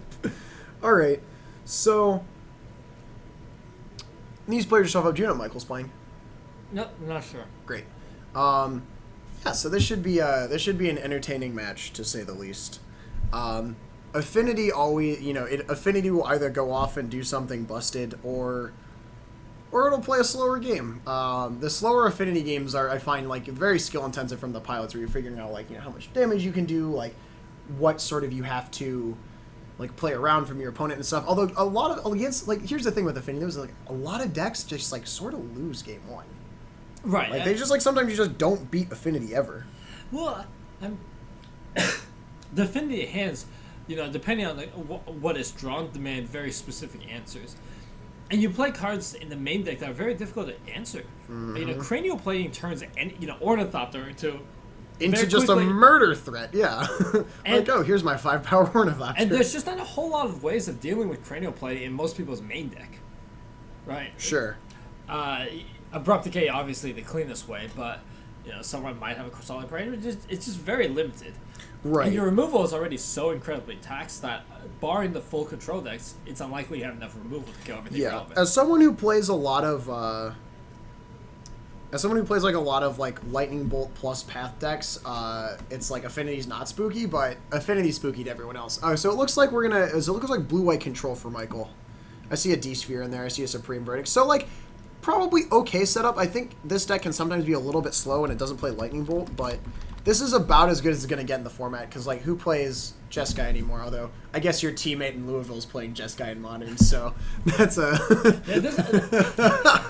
one benefit of this matchup as well is that you're going to have access to Ghost Quarter or Tech Edges, which means that you have a better game against Ink and Blinkmoth. Fair enough. Yes, Inkmoth and Blinkmoth can be very difficult to deal with. So we're gonna see the hand here: double Ornithopter, Dark Steel. No, I think that was That's it, triple Ornithopter. Triple. Okay, so that's gonna get mauled. This other hand looks like it has a Jace, D-Sphere, couple lands, path. This hand from Michael seems very reasonable. From Paul, I just don't think it did anything. I didn't see a plating. No, I mean triple Ornithopter can be very explosive, but you need a payoff card. You need it. Yeah, you need Ravager. You need Signal Pest. Sometimes is very good with that draw. Really, you want double Pest though, because like one Pest gets removed and then you have triple Ornithopters. I mean, you can go triple Ornithopter like Citadel Opal Grape Shot you for 5, but I'm not sure that that's something that the deck is looking to do. I mean, you could like land Opal, triple Ornithopter, Steel Overseer, go. Oh, I mean, yeah, but then if your Overseer dies, like, you lose. Oh, yeah, for sure. Like, if you don't activate For sure. your Overseer, you're stuck with 3 0/2s.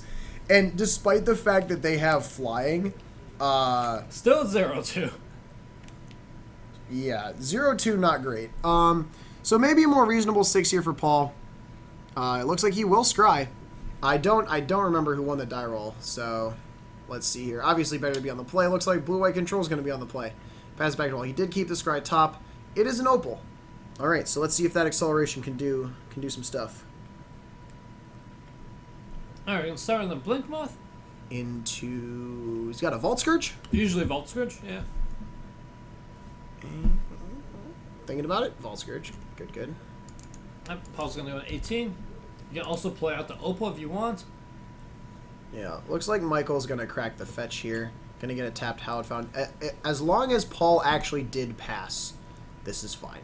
There's no reason to fetch in response to anything here. Right. Well, especially not fetch tapped, right? Yeah, if you fetch tapped in response and they do stuff, you're just like, what's happening? Yeah, no. So now this seems fine. I just couldn't tell if Paul had passed, but it looks like he did. So we'll go over to Michael. Michael, take a draw step. Draws an island. One of the things, Michael does just have Supreme Verdict in hand, so he's setting up for that pretty nicely. Plays a Ghost Quarter, sends a turn Kind back. of revealing some information there. I think I would have preferred playing the island. Just because the Ghost Quarter is a pseudo removal spell. Right. It's a removal spell in the form of a land, but there's no reason to give excess information. Sure. This is an attack for 1 with the Vault Scourge. Both Players to 19. Well, Michael's actually going to be. Oh, you're right. He's at 18 because he fetched. Yeah. 18, 19, the life totals. Vault Scourge very cool design in that it gets you back what you sort of paid for it, I guess. No. Steel Overseer. Okay, so that must die. Mox Opal. Springleaf Drum. Don't need to tap the Overseer to do that. Yeah. The Overseer should be untapped. Still should be Still untapped. untapped. Don't think it matters. Don't but think it's gonna matter, but I think Paul played with the Mox Opal like it was a Springleaf, but ooh, what? No. Michael's gonna let Paul untap with the Steel That Overseer. cannot be real. Oh man. No way. Oh man. Oh no. And only having a Ghost Quarter as well means that. Oh man. So he can Ghost Quarter. No. So all Paul has to do is.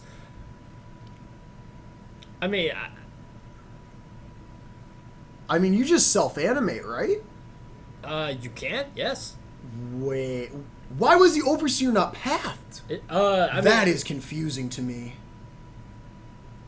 So he's gonna self-animate these, animate them with themselves, activate the Overseer before damage. So Michael's gonna take 4. This also, I think Michael was like, oh, I can bank on the Supreme Verdict next turn to get me out of this. Not with the manlands with counters. Michael has no incentive to.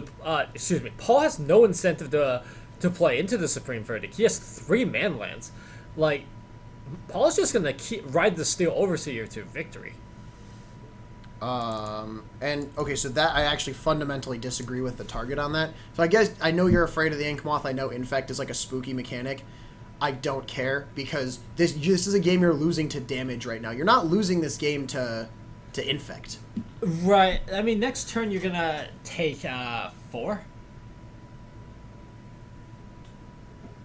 No, you took yourself off Supreme Verdict. Oh, yeah, yeah. Why? You took yourself out of Supreme Verdict. You also took yourself out of Cryptic Command. No. Wait. You have to path the... Look. You path the Overseer. You shock and path the Overseer. This is a board of 1/1s otherwise. Yeah, it's like annoying 1/1s because they're man lands. But like, you can't let it activate. Now he has 2/2-man lands. Yeah, like, Michael gave Paul the opportunity to just acquire a lot of value from Steel Overseer. And you still have to answer it. You can't take another turn off. And it looks like he is. No. On what planet do you let this happen? Oh, man. This is just he's looking like at a lot of damage here. Glimmer Void. Just animate and hit him. Yeah, so if you What are you afraid of? He's on 3 mana. So if you double animate and hit him with everything, you're gonna hit him for this is gonna all be 3. You're gonna hit him for 9, and you have a Galv Blast in hand. I mean, I'm not saying it's GG, but it's almost GG. I mean, Michael almost has the path here.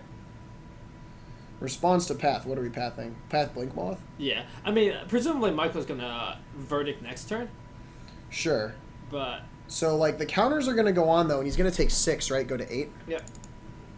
Like, he could have just pat the Steel Overseer. None of this would have happened. Yeah, because, I mean, Michael still has the easy play of just, like, next turn, hit you for 3.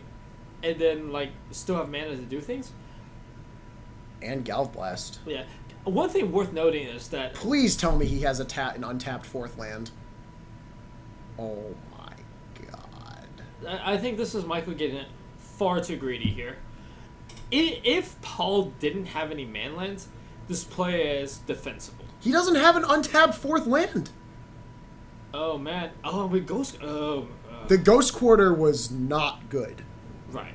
Kids, if you're watching at home, do not Ghost Quarter when you need to Verdict. Especially because he just drew Colonnade and he's getting hard punished for this tap land. Oh, Paul's like, great, this land is tapped. Like, I think I win. Yeah, I mean, Michael has to... You can D-Sphere, but, like, you D-Sphere the... Okay... If you D-Sphere the... You D-Sphere the Overseer, great, you're still dead. You tapped out, so you're going to take... The Vault Scourge will hit you for... No, just 3. Just tap the Glimmer... Yeah, you take 6 and then... You take 6 and then 4. 4, yes. Or... Fire up. Hit you. Blast you. Okay, this game was completely winnable for Blue-White. Yeah, Like, you just pat the Overseer, he has 1/1s, you slowly have to, like... You have to get through the... But you have so much time because the clock is so slow. Right, and, like, it's worth pointing out, 2 of Paul's cards were Opal and Springleaf Drum, and post-Verdict, that wouldn't have done anything. Those cards are not on. Yeah, those cards would not be I on. mean, 1 artifact in the Opal's back on. Sure. But, like, we're still pretty far from, like... Because it's such a mana sink to have to hit with Blink Moths, Oh, yeah, look. we're pretty far from doing anything there. I agree. But you, like, the... Just, like, you have to... The thing with Affinity is you have to prioritize their payoff cards. It turns out that the dude that permanent anthems their team, including their manlands, is a priority payoff card. Yes. Like, Paul suspended an AV, or Michael suspended an AV and played a tapped Hallowed Fountain. Great, you saved 2 life, and you also lost the game because of it. Yeah, right? absolutely. You just have to path there. Doesn't matter, just path it. Literally, every single time they have an Overseer that's summoning sick, path it. Path it. You know what you do? You path it, right? I'm going to keep saying path it until maybe some of that energy conveys itself to the table. I mean, even if you didn't have the path, you just had to, like, shock and D-Sphere. I don't, literally, either like- way, doesn't matter. But yeah, unfortunately... But, I mean, it's better because you have to suspend your AV. You suspend AV, and Oh, then you yeah, path it. You know what you absolutely. do? You have 1 white mana. You have Path to Exile in your hand. What do? You path it. Oh. Yeah, I certainly am a little bit suspect that the line that was taken. I'm not. I'm a quite, little bit on tilt right now. I'm not quite sure. I understand. I don't know, like, yeah, what is the goal what the of the logic line? was? Right, because like you can be greedy and hope that hope your verdict is good, but against that many manlands, like your line is only good if Paul plays into it. Right. And he doesn't have to because he has manlands with counters. Yeah, like at that point, like when you passed with the Steel Overseer, I was like, Paul's just like, okay, I do nothing. I animate mana lands and Attack you. attack you. I don't need to play anything else. I literally don't have to cast another creature. Exactly. I'm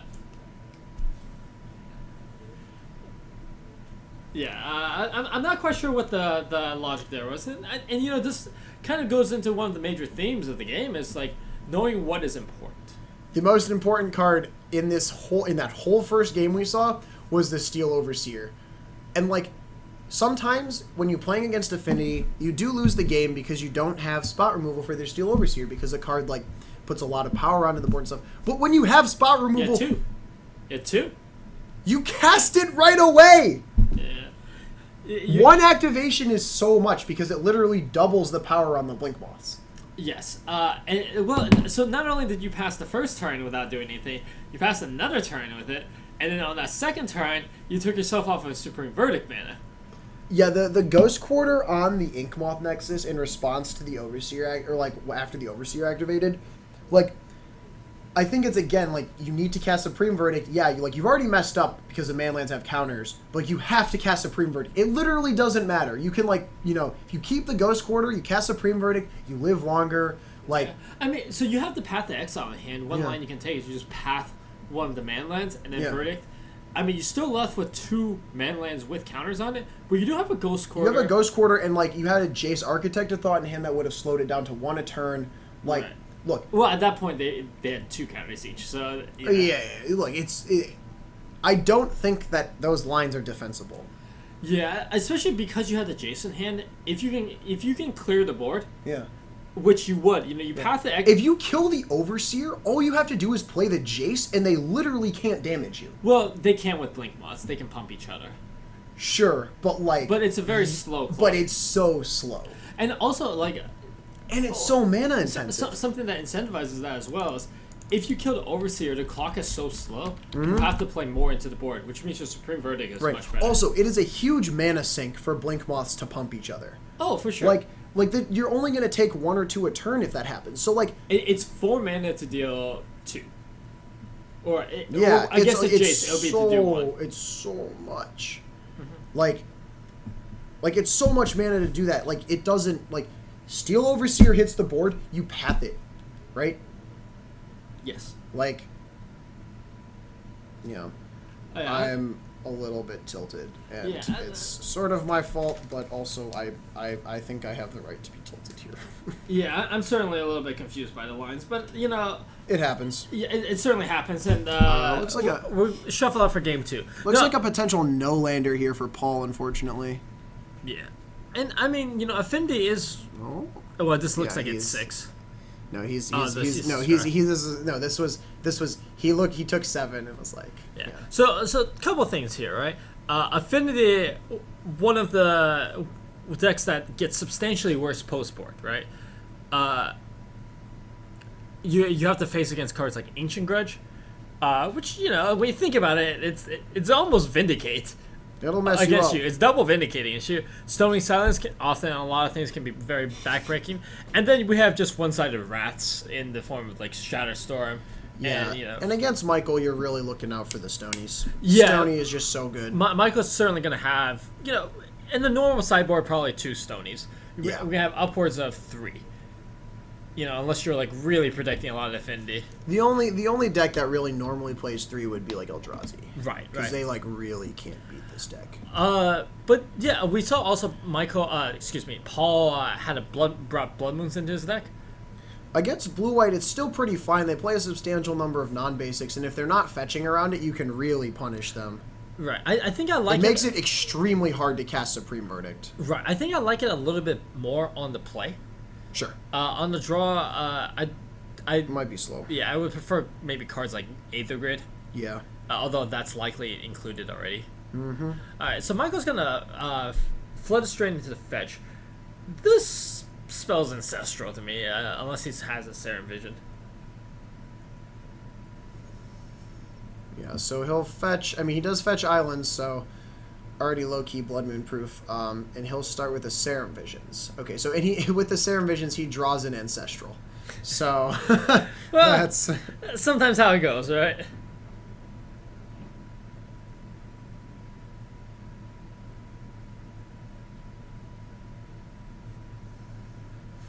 All right. Pass the turn back. Looks like Paul has an Ink Moth.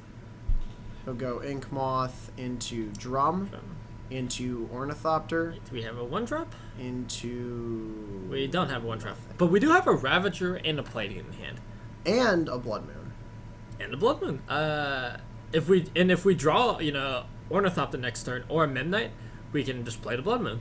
Blood Moon, admittedly, a little bit worse when your opponent led off an island. Right, but like, what are the rest of his lands? Right. If Michael plays another fetch here, I'm not like super hyped on the turn 2. I think he's Blood Moon playing a play. tapped Colonnade, though. Or maybe he's not. No, he'll play a fetch. Okay, yeah, so now I'm not trying to Blood Moon. Now I hope he fetches non... Ooh. Ooh. So we Whoa, have, wow, we have all the payoff cards. we have all 3 2-mana payoff cards in this deck. Yeah, Overseer, Arcbound, Ravager, and Plating. Yeah. So now we just need to choose what we want to go with. So yeah, this is actually really interesting. The one that I think has a... Alright, Michael's just going to Just gonna slam the Blood Moon under counter magic. Yeah, I think I would have liked to have baited something out there. Like, Yeah. play something. If he fetches a non-basic, it's so much better. yeah, I don't know if Michael's going to play around the Blood Moon, right? That's That's the thing, right? If he does it, like, I think he would have probably fetched for a Hallowed Fountain tap. almost certainly, right? And then you just get him. So now he has Mana Leak up. Yeah, you're not cutting... Colonnade is tapped, though. Colonnade is tapped. On what planet is Colonnade not tapped? Alright, we're going to go ahead and remind them of that. Draw step for Paul. Paul draws a thing. Looks like he drew a Springleaf Drum. Yeah, so notably, Celestial Colonnade does still enter the battlefield tapped, even under a Blood Moon. It is a mountain, but it enters the battlefield tapped. Okay, so they fixed that. We're good. So tap Glimmer Void, play another drum. Ooh, so it looks like Paul's hand a little bit anemic here. Yeah, I mean, this is going to get Mana Leaked almost certainly, no matter what he does, so he's got to figure out which one he wants to lose to it. So I think the least impactful card is Ravager. Sure. So Michael thinking about, yeah, I think you just leak here. Yeah. Just get it out of the hand. Okay, and pass the turn back. So Michael can make... Okay, so he draws a Hallowed Fountain, has another Colonnade in hand. This is what I'm saying, is like, when you cut them off, this number of non-basics, but like, think about if this were just a single island. Right. Right? So, and because Michael has, both his colors, he can D-sphere the Blood Moon if he ever needs to unlock Right, it. D-Sphere, very nice catch-all there. Mm-hmm. Gonna shock for that. Presumably, yes. Okay. Alright, yeah, it looks like Michael's falling to 18 here. Play Jace? He doesn't have double blue. Oh, it doesn't have double, excuse me. Just passes. Interesting. I'm not sure why he needed to shock there for that, but... okay. I don't know what costs 4 mana, but Yeah. only 1 blue or 1 white. Agreed. Opal here. So, Paul can make lots of colors of mana. This is a plating. Yep. Oh, So, okay. the plating is a... The plating makes his dude into a 5-2. 5-2? 5-2. Yes. Looks like Ice, Paul's Horus Sleeve. Sleeve, Yeah, okay. So, there is a path over here for Michael, so I don't think this Ornithopter is going to live. No, I mean, obviously you're not thrilled about pathing an Ornithopter, but it is, Michael's only threat here. I mean, you just get it off the board. Yeah. Yes. Goodbye. Okay. So, when you untap, I feel like you might have to de-sphere the plating. Yes, and that... Also, you do have Snap Path, notably, because you have because you have both colors. Yeah, once you de-sphere the plating, Paul really has nothing going on. Oh, he draws another path, too. He's going to have 4 cards on the board that have 0 impact on the game. Yep. But Michael chooses not to. And, this line is fine as well. Yeah, just Michael's the wait. under no clock. I think I would have preferred deploying the D-sphere just to be mana efficient. You don't have snap mana leak anyways. Yeah. So there's no reason to keep this Sure. up. Okay, so Michael will draws another Ravager. Ravager comes into play here. The thing is that this Ravager's not going to get any value when it eats a path, because there's nothing to put the counters on. Right, and Paul only has one basic, so even letting the path resolve is kind of pointless. I think you just shoot it immediately, Yeah. or just I like snap doing it just for like using as much mana as you can. So the snap can get a mana leak later on in the game. Which Yeah, might but have I think he's gonna be able to pay soon-ish. Right. Yeah, so we'll put the plating on the Ravager, just being efficient, and he'll pass. Here, I think you just kill this. You kill it while you can prevent Value. Yeah. any Okay, so value. yeah, there's just a straight path. That's fine.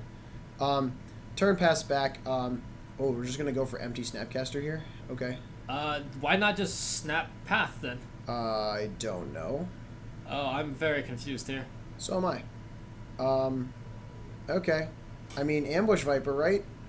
I mean, if we're gonna play a snapcast, we might as well have targeted the path in the graveyard. Too much logic down. Well, I mean, Attack for 2. Clock starts up.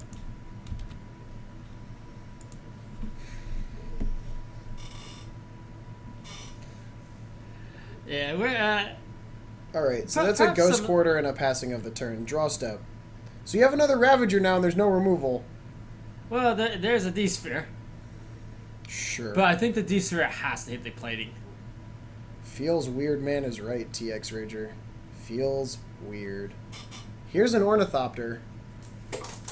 Ornithopter's gonna resolve. There's no way you have Cryptic up through this. Yeah, we're very far from cryptic. And put the... Oh, we're just gonna pass the turn. Draw step. Finds the Serum Visions. Okay. Okay. I mean, you can cast it. Attack with Snapcaster first. Yeah, I don't know how many basics are in this deck. So Actually, this attack with Snapcaster, so like, I guess it would have cost Paul the Ornithopter, but he could have blocked and then made double black by using the drum and the opal to instant speed equip. So like, obviously not great because you lose the Ornithopter, but like, it's just a line. It's a potential line.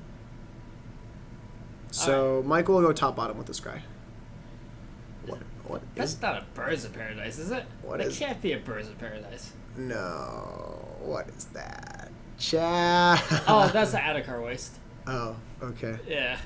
Okay. Okay. I mean, so Michael can't cast any more spells this turn because they all need blue and he's off of blue. Yeah, but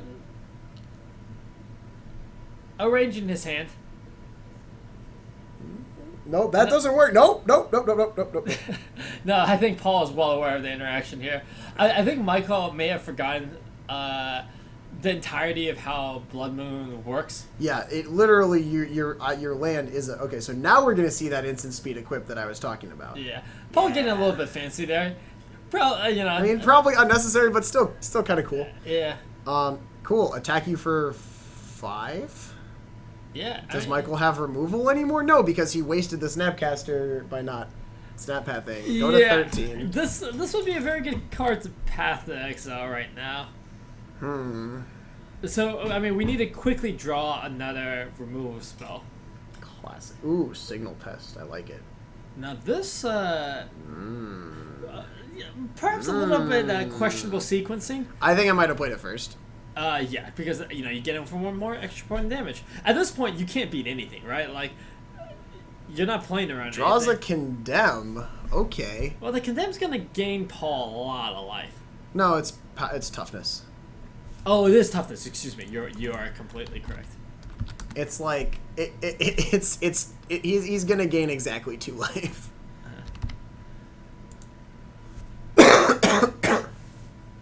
The thing is, though, is Paul has instant speed move the plating. Not if he attacks with both. Oh, you're right.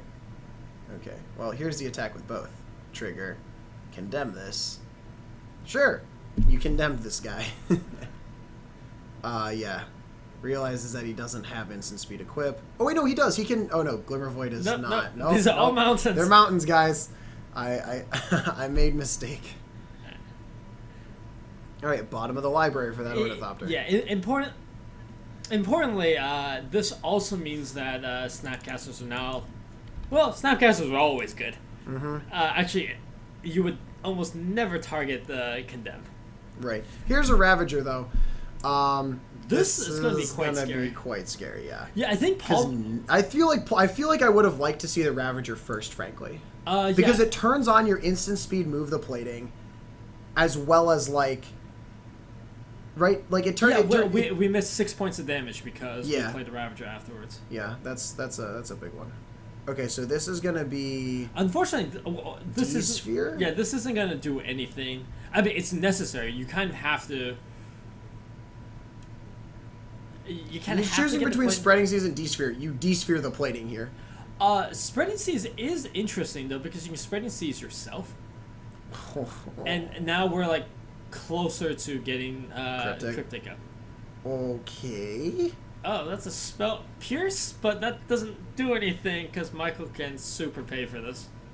I don't think that card's ever gonna be live. I don't think that's ever gonna. Oh, be he live. D-spheres the the blood. blood. Okay. Oh, okay. Okay. Now we're live. Spreading seas your ink moth. Okay. Ooh, okay. So I really disagree with this line of play. Mm-hmm. You're gonna be taking an ocean of damage now. He's animating the ink moth. It's still a land though. Oh, he's sacking it to Ravager. He's not gonna draw the card. Yeah, this prevents the card draw. I think I much prefer spreading seas, one of your own lands, to give a double blue, and I D-sphere the plating instead. D-sphere the plating or D-sphere the Ravager. Right, if you D-sphere the Ravager, that means removal is now good because it has to be moved on the signal pass. Yeah. Now though, now you're just facing down a lot of damage. If Paul remembered to float mana first, He's got a second one. he's got a second one. This doesn't matter. Put this here. This is a 6-power signal pest. Yes. This is a 6 power, and this is going to be attack for quite a bit. So this is an attack for 9. No, 10 because of the battle cry trigger. Ooh, it's for 10. Yeah, and Michael Cannot block the signal pest with the Snapcaster. Yeah, and the interaction between Arcbat Ravager and Cranial Plating is that it doesn't matter how you sack, the power is going to remain the same. Okay, yeah. So this is gonna be hit for 6 here. This is going to be a hit for 6. Yeah, I think Paul is like figuring out. Well, Paul can hit for more. Yeah. If he moves, the counter zone. This is game score 1-0 in Affinity's favor, right? Correct. Okay. So Michael has one turn to draw removal. Supreme Verdict would be nuts. Draws a spreading seed. I mean, Okay, we're that is still a live redraw. to Supreme Verdict. He also does have a Cryptic, so he can tap draw, so he's going to get, like, what, 3 more looks at this? Alternatively, he also has Animate Colonnade to block. He can't double block, he'll be dead. So yeah, no, so he has 3 draw. He has, like, Supreme Verdict in the top 3, and I think he's fine. Or Snapcaster or removal. Let's not forget, like. Yeah, I mean, he's not, like, out of the woods, but he's, like, you use the removal to kill the... Actually, removal's not good. Removal's right? not good. You have to kill the pest, and then you have to draw more removal for the Ravager. Right. The removal's not good. You have to deal with both creatures. You do have a block with Colonnade, but again, No, you don't, because they'll just put everything on the Ravager and they're dead because you're tapped out. Right. I mean, assuming that. Yeah, Paul is hellbent here, and He can't has really, instant speed move the plating. yes, because the Glimmer Void is now online. Yes, correct.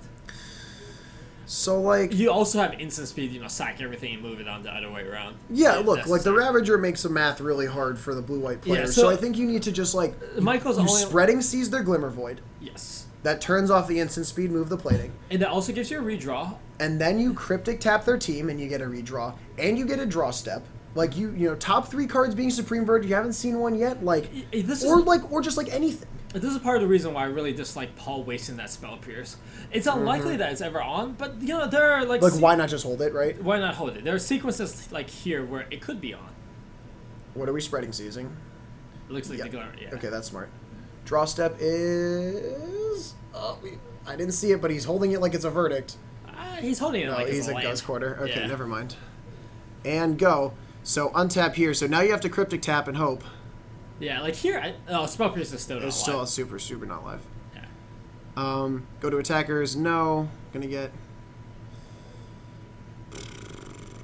Paying for Cryptic. 1, 2, 3, and a white. Sure. I would have preferred the Darker Wastes to pay the colorless cost, but that's just me. Draws a Condemn, it looks like. Okay.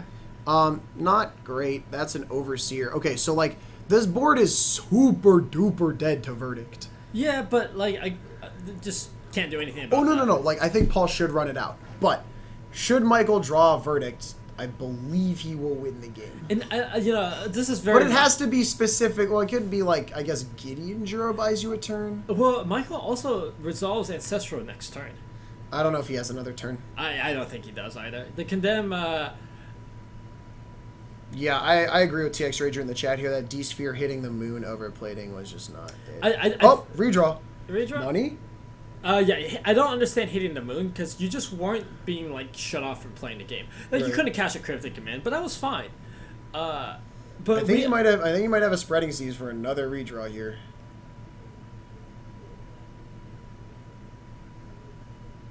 Let's see. I don't think he has the verdict. I think he has like maybe a path or something, but he says go, and I think is all she wrote because you're just gonna do some Ravager shenanigans at instant Yeah, speed. I don't think I even activate Steel Overseer. I think I just hit with everything because that gives you Multiple places to put the stuff. right. It's currently lethal. Blitz. Yeah, I He think doesn't. I think I attack with Overseer too. I think I attack with Overseer. Okay, this is not gonna. Oh, Colonnade block and path will be enough here, I guess. Right, and this is part of the reason that I Yep, block this. Path the Ravager.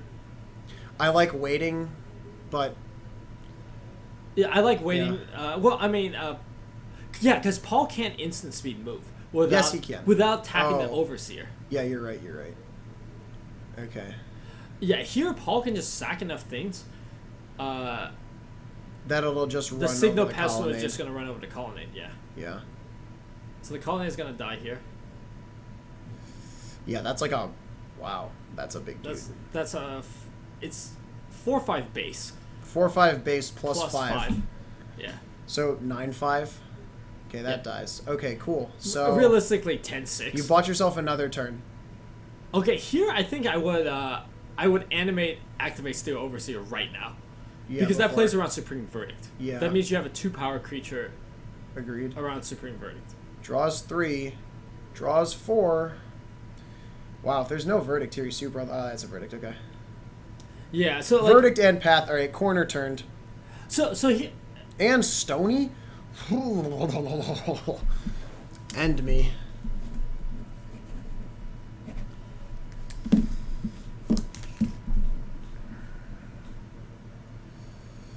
yeah, so Explosions. Yeah, so not activating in the upkeep, I feel like, was quite not great. no, not upkeep. On his turn, Paul needed to activate this. Oh, on his you're turn. right. You're right. On his turn. I agree. Admittedly, it wouldn't do much against the spreading seas. Okay. Yeah. Oh, no. Yeah, Oh, God. He has 2 Stonies in hand. So at this point, Paul's only out is Gearport Aether Grid. And even then, it's going to be quite a slow clock. Okay.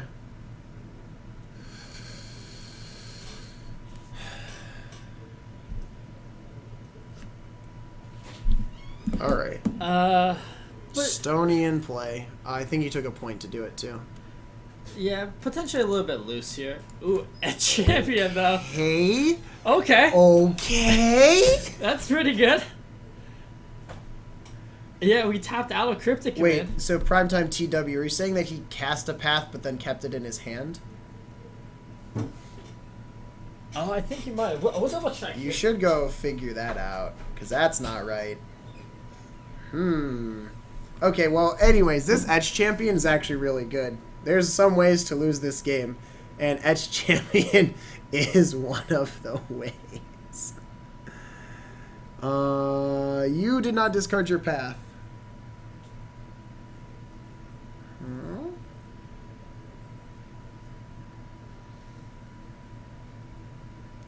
He pathed the Ravager. No, he definitely cast Path on the Ravager. We're fixing this right now. It will be fixed, worry not.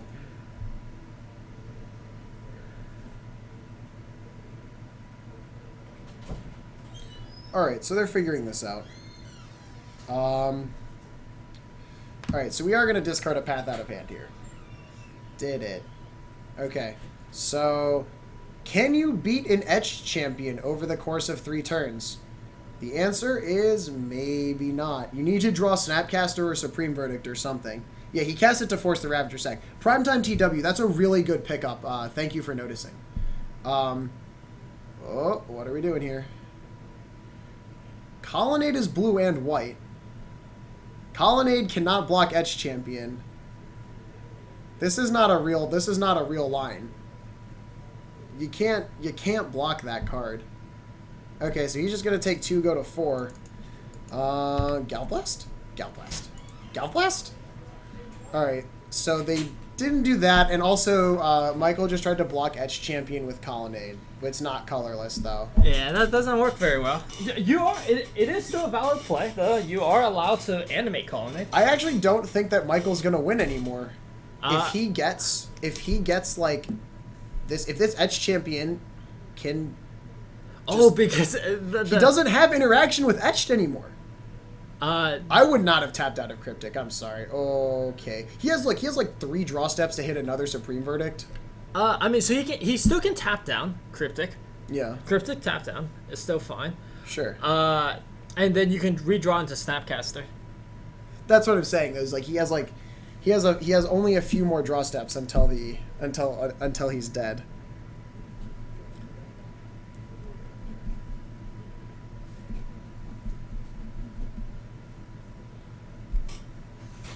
All right. So Signal Pest from Michael.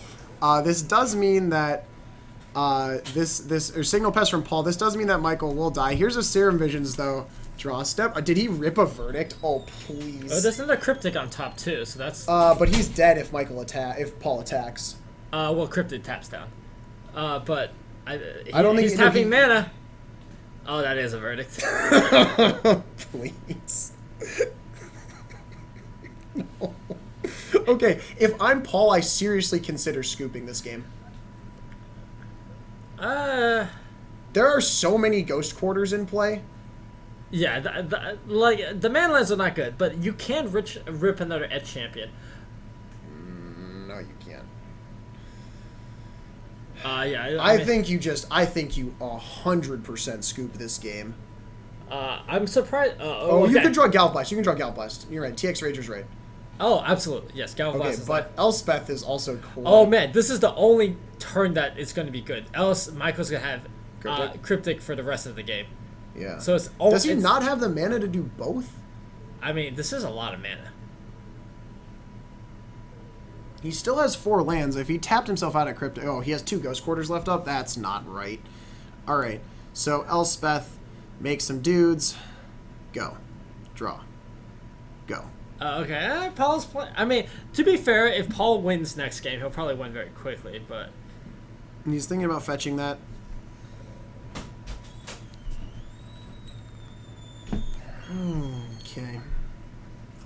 Okay. So, he does fetch. Get that tapped. Finds a Hollow Fountain.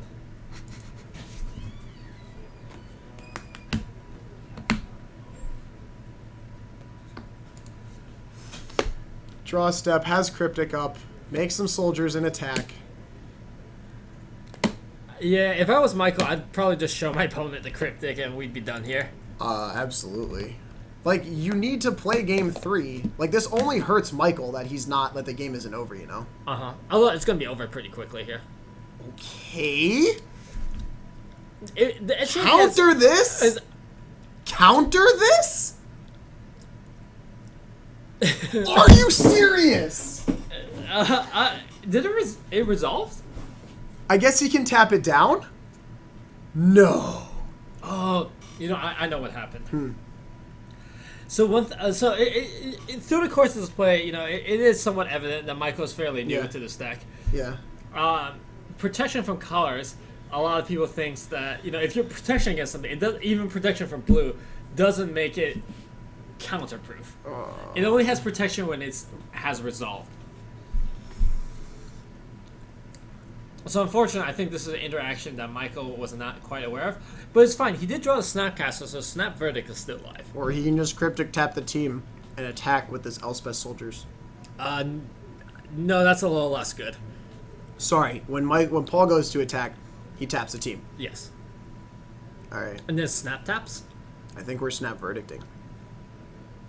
No, animating with a colonnade and attacking. Okay, so we're gonna attack for. This is gonna be 9 damage getting through.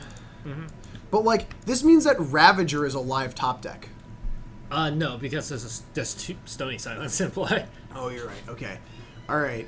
I think the game's over. I think Michael's gonna win. I think Paul does lose, but there's no reason that this Etch champion should have resolved. I think in multiple. Oh, there's a blank moth. Okay, we're gonna go to game 3 here. We're gonna do our very best not to tilt off the face of the planet here in the booth. Yeah. So I mean, stepping back, a little bit, it is somewhat clear that Michael's perhaps newer to this deck. So with that in mind, I do cut him some slack here. Sure. But again, there were some less than optimal lines taken. We could name our stream that.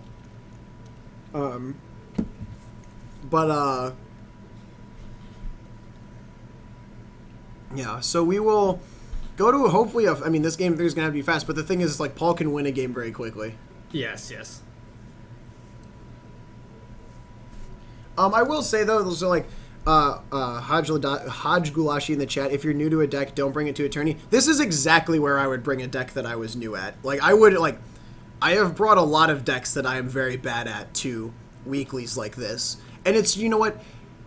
It's more on us that we put this on stream because we didn't realize that this was how it was going to go. Like, Yeah. we just put 2 2-0s on, and one of them was Affinity that we haven't had in a while. So, if you want to get better at a deck, you bring it to this size of tournament. Because, frankly, if none of these plays were happening on stream, no one would know, and it would be fine. And, you would still probably, learn some things and whatnot. And it's just unfortunate for Michael that, that we put him on stream. I'm sure he agreed to go, on stream and stuff, but just, I don't think you can fault him for bringing the deck here. Frankly, we don't really have a good way to know that everyone who plays on stream is going to be an expert at their deck. Right, absolutely. This is not on Michael at all. You can't fault someone for being inexperienced when, they didn't make any claims otherwise. Right? Look, yeah, if someone goes to a GP and brings this deck at this level of experience, it's what do you, why, your entry fee is, sort of shot. But, still, even that, you're that's just fine, getting reps, right? It's, I think that it's okay to try it out in a live environment. Again, it is not the fact, if none of this were happening on stream, no one in the world would know that, Michael is not, is not an expert pilot of blue-white control. It would just be, it'd be a couple people in the shop, maybe. But, because it's on stream, and this is being broadcast, that obviously changes the dynamic a little bit. And that's on us a little bit, too, to try to get you guys, matches of, with, good pilots and stuff, but we knew that Paul was a good Affinity player, and we decided to take a chance. And sometimes that happens. So, I thank everyone for sticking around with us. yeah. Hopefully, we'll get a good game 3 here. Yeah, so it looks like Paul has a draw with a Ravager. Does have, I think he has a turn 1 Ravager, actually. Yeah. Oh, no, he doesn't. He has a turn 2 Ravager, what am I saying? But he does get to be on the play, so he will get to resolve it under this Mana Leak. This is the first time Paul has drawn a Mem Knight in this entire Yeah, so wait, series. he tapped mana to play a Mem Knight? No. Didn't play a Signal Pest in hand. Why not just play the... he has 2 1-drops. He could have played both of them. Yeah. I'm confused. It's It's been a long round. Ravager go. Paul could have even been Spell snared. Okay. Paul could have even been fancy last turn and tap, play the Spring Leaf and use that to play the Vault Scourge. Mm-hmm. And I mean the Signal Pest. the Yeah. Signal Pest, excuse me. Pass the turn back. Does have Mana Leak up here for Michael though, so it's not going to go well when this Ravager tries to resolve. Yep, get it. Spring Leaf is in play. We'll see the Signal Pest and a pass. Mm-hmm. Untap here and draw. Ghost Quarter is the draw. Condemn in hand. Path in hand. Yeah, okay. Untap, draw. Do definitely want a path here before attacks. Alternatively, Or just take 2. Yeah, alternatively, because Signal Pest is a battle cry trigger, you can always get a condemn off of that, which Yeah, you sure. normally wouldn't be able to. No, condemn is toughness. No, but Okay. Oh, yeah, it sure. has to be attacking, Yeah, right? So you okay. can get the condemn. So we'll see a spreading seas on a blink moth and a draw. Here's a tapped colonnade, holding up a bunch of stuff. AV in hand. Probably want to suspend that soon, if not like a turn ago. Attack for 2. The clock is slow enough here that I'm not really worried if I'm Michael. Correct. Here's another blink moth, 2 mana overseer and a pass, and okay, we learned. Great. So overseer's gonna bite the dust. Paul's gonna search. We'll go back over to Michael. And this is the fear when you're on Affinity. You have nothing really going on in board. Just like no double cards in hand. suspend ancestral here. Yeah. I feel like you suspend both. You still have path up. Yeah, unless you have counter magic that you're holding up, there's no reason to not double suspend. He'll tap 2. We've got another spreading seas here. Wow, so the spreading seas are actually have been quite good at disrupting the blink moths. Uh-huh. So untap draw, attack for 2. Just gonna go to 14. Again, this is like the clock is like, you know, it's 2 a turn, but it's like whatever. You don't care. You've got better. I would have preferred. I guess he's spreading seas last turn.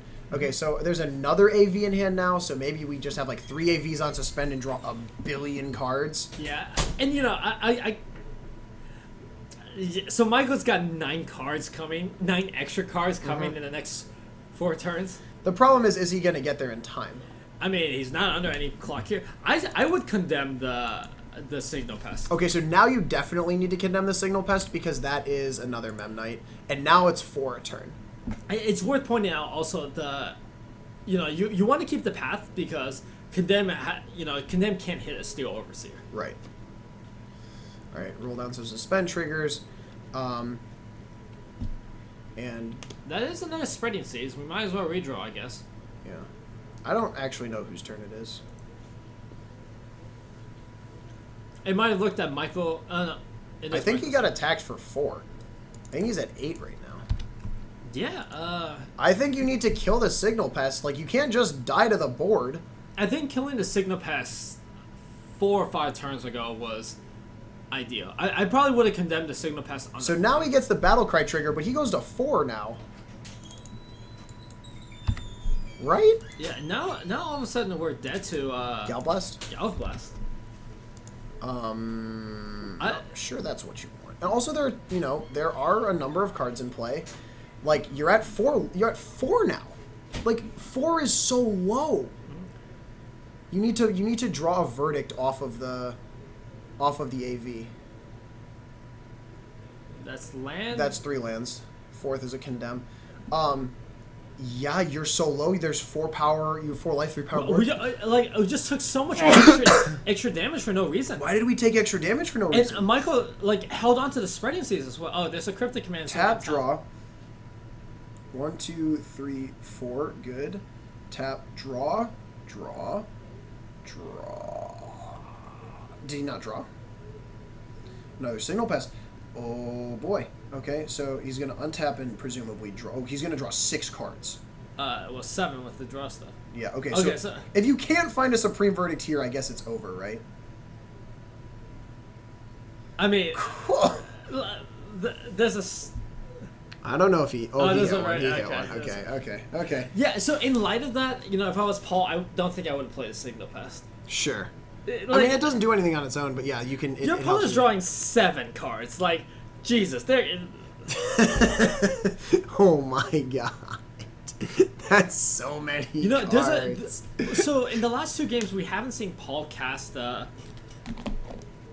gets a Stonian Gallop play. Blast at all. Yeah, I think he boarded them out. It's very possible he boarded them out. Oh, and that's not great for him. He's thinking about what he's got here. What do we got here? We have a land. Yeah, I think I would start keeping some cards in hand. Sure. I think you want to be able to pay. You can super pay for leak now. Okay. Man, so animate everything, activate colonnade, attack you. 17.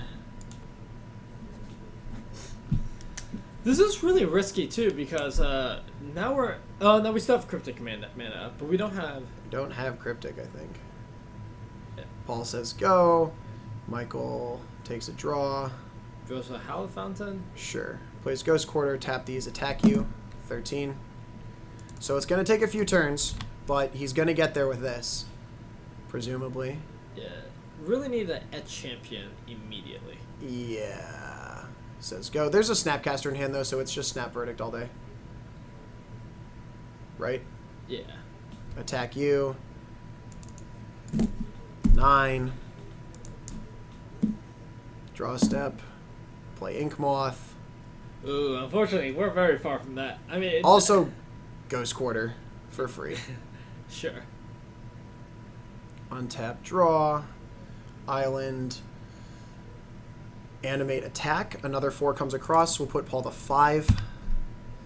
And that is probably going to be all she wrote, barring something miraculous. Ornithopter will block unless, you know... Oh, okay, you just path this, right? Yeah, I mean, we've got like 6 cards. The 7 cards in timer, the hand. timer is not necessarily 100%, guys. So I don't know if we're actually in turns right now, but we're close. Draws another cryptic. Attack. Okay, this game's over. Yeah, I think Paul's at 1. Should be. Oh, winning just like we learned to. Yeah. So there's a Thoughtseize in hand for Paul. Another Opal. He'll play an Inkmoth. The draw 7 is just like, how do you win? Yeah, and it was interesting. Michael gave Paul a lot of time. Like He did. I was shocked he didn't condemn the Oh, signal. and he pass rips on a the first Ghost attack. Quarter, even though he already has him in play. Ghost Quarter your Inkmoth. That's going to do it. Michael Mativier gets it 2 games to 1 over Paul Myers on Affinity. And hopefully that's time in the round. Can you go check time in the round real quick? Okay. It ends. It ends in a victory for Blue-White Control. I think it's just, like, really hard to, like... It's just, like... There's so many Wraths in this deck. Like, when you have all the Supreme Verdicts, you eat their board. The fact that he had the Spreading Seas on the Manlands meant that, like, Paul couldn't get anything going with, like, non-sorcery speed, with, like, sorcery speed-proof stuff, so... That's gonna do it. Yeah, that is gonna do it. Blue-White Control beats Affinity. What do we have for time and round? -5. So that wasn't turns. That wasn't turns, yes. How many turns did they take? I'm not sure. They might have had extra time being on camera. Oh, you're right, yeah. I also think, so you did come over and have a discussion a couple times. I believe that you probably got time extended for that. Sure. Okay, so we should be getting another round shortly. I'm going to change the overlays back to the normal position. Yeah.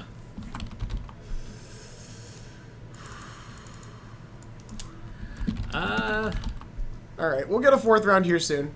Yeah, we've got, I think, 1 match outstanding in the field. Who is it? Who are we blaming? A good old friend, Mr. Adenofi. Oh, really? Do you know what he's playing against? I believe Knight of the Reliquary. Well, that matchup's gross. Knight of the Reliquary is a really big creature sometimes. It sometimes is, yes. Big game hunter often kills it. Sure, if you're playing a big game hunter deck. Mm-hmm. Yeah, so... Okay, so we'll throw it back up to the booth for just a little bit. Let's see, so what do we have to talk about? We talked about the Pro Tour a little bit. One thing we didn't talk about, or I talked about a little bit by myself to the stream, was New Perspectives combo. It's amazing. In standard? Or? Yes! It's... Dude, your cycling costs are 0! Yes, yeah. The, How can you lose? by dying before turn 6? You can play at turn 5. You have Servants of the Conduit. No, you don't. You have the enchantment. The bad Utopia Sprawl. You can untap that with your dude. It's true. It's true. Yeah, this seems like not a... Like... Also, how do you ever beat any card that counters spells? Well, so if your New Perspectives gets countered, you lose. But if you play Sphinx of the Final Word, everything else can't get countered.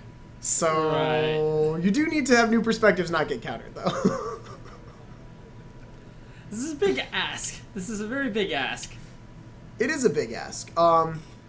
You also, like, approach with the second sun. If that gets countered, you're not in great shape either. That's why you have Sphinx of the Final Word, though. Seems... They can't. Okay, they literally can't counter it the second time if you have the Sphinx. It's true. It's true. How do they kill your Sphinx? I don't know. Fumigate? It's not indestructible. Sure, but like you're also a negate deck, right? Like it's fine. Yeah, you're negate in the sideboard deck. Dude, all I'm saying is this combo is hilarious. You get 7 cards in hand, and then you just cycle your whole deck. It's great. Not sure if great is the adjective. I would Dude, use. when this resolves, you win the game on the spot. Like, I'm telling you. It seems okay at best, Yeah. but So there's the we have a real question in the chat about standards. So Ratosai, thoughts on mono black versus white black zombies? So the difference is what, like Binding Mummy versus and the 2 mana mummy that you can drain. Okay. The mana base is substantially worse though. Oh, you also get access to Anguish Unmaking, which is not insignificant. Sure. The mana base being worse though seems somewhat relevant, right? Because you have so many black symbols on the zombies. Yeah. Like you have it on like you're playing all of the duels. yeah. So are you playing? Is there a tapped? Is the cycle lands the white black or is the cycle lands the other ones? No, the cycle lands are the flooded strand cycle. Yeah. Okay. So what are your dual lands? Your dual lands are the You have Concealed Courtyard, okay. and you also have the just black white tap land. Okay. The reveal lands are also not. The reveal lands are you can also play like theoretically if you really wanted to, you play a couple Shambling Vents. Yes, you also Shambling, excuse me. So WotC actually published a Pro Tour matchup Breakdown. like, so you can actually see the exact numbers. I forget off the top of my head how they fared. Yeah, I'm not sure either. Yeah, you do get a little bit more interesting reach with the white splash. Oh, because you have the Drain Zombie? You have the Drain Zombie, but you also have the Tap Zombie. So all of a sudden, Ulamogs aren't attacking you. Right. Oh, because can you get zombies back at instant speed? Yes, with Dread Wanderer, you Dread can. Wanderer's a sorcery. Excuse me, not Dread Wanderer, the Crypt Breaker.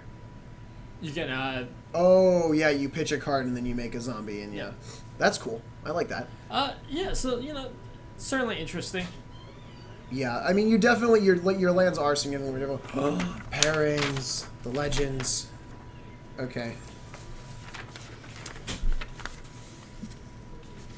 Yep. All right, Dan's gonna get us a match. We should be 4th round coming up in just a second or two. Yeah.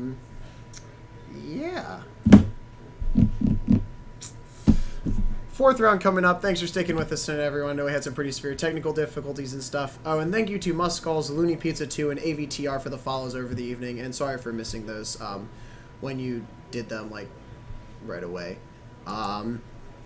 So, yeah, 4th round coming up. I'm going to throw it down on the play overlay so we can get set for this. So, we are going to be watching 2 players who are, like, pretty regular on the stream. We have Tony Skripchek, and we're going to have Sean Sankara. To Haj Gulashi in the chat, MTGCardMarket does do standard for FNMs. It used to be win a box. I don't know if it is still win a box or not. You should check with that on the website. Tony S.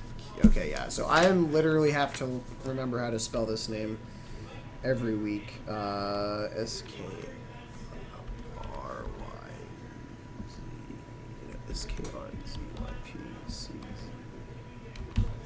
Okay, so we're gonna have Tony Skripchek on the left here, or on the right, sorry, and then on the left we're gonna have Sean Sankara. Tony should be playing Mono Green Nykthos stuff. I don't know what Sean is playing. Mono Green Nykthos. Oh. Yep, Dixon Crow. Watch out. Dixon Crow, you know that Moobot is like this. Why do you do that? Also, why aren't you here? That's another good question. Yeah, it is a really nice Rick and Morty playmat from Tony, though. Like, I'm a huge fan of that. Let's see. So, Tony's 3-0, and Sean is 2-1 right now. So, also don't know what he's on. All right. So Dan is back. Dan, do we know what Sean's playing? Yeah, he's on Affinity. Oh, really? Yeah. Amazing. Did also confess that, quote, I have no idea what I'm doing. I've never played Affinity before. Don't do me like this, Dan.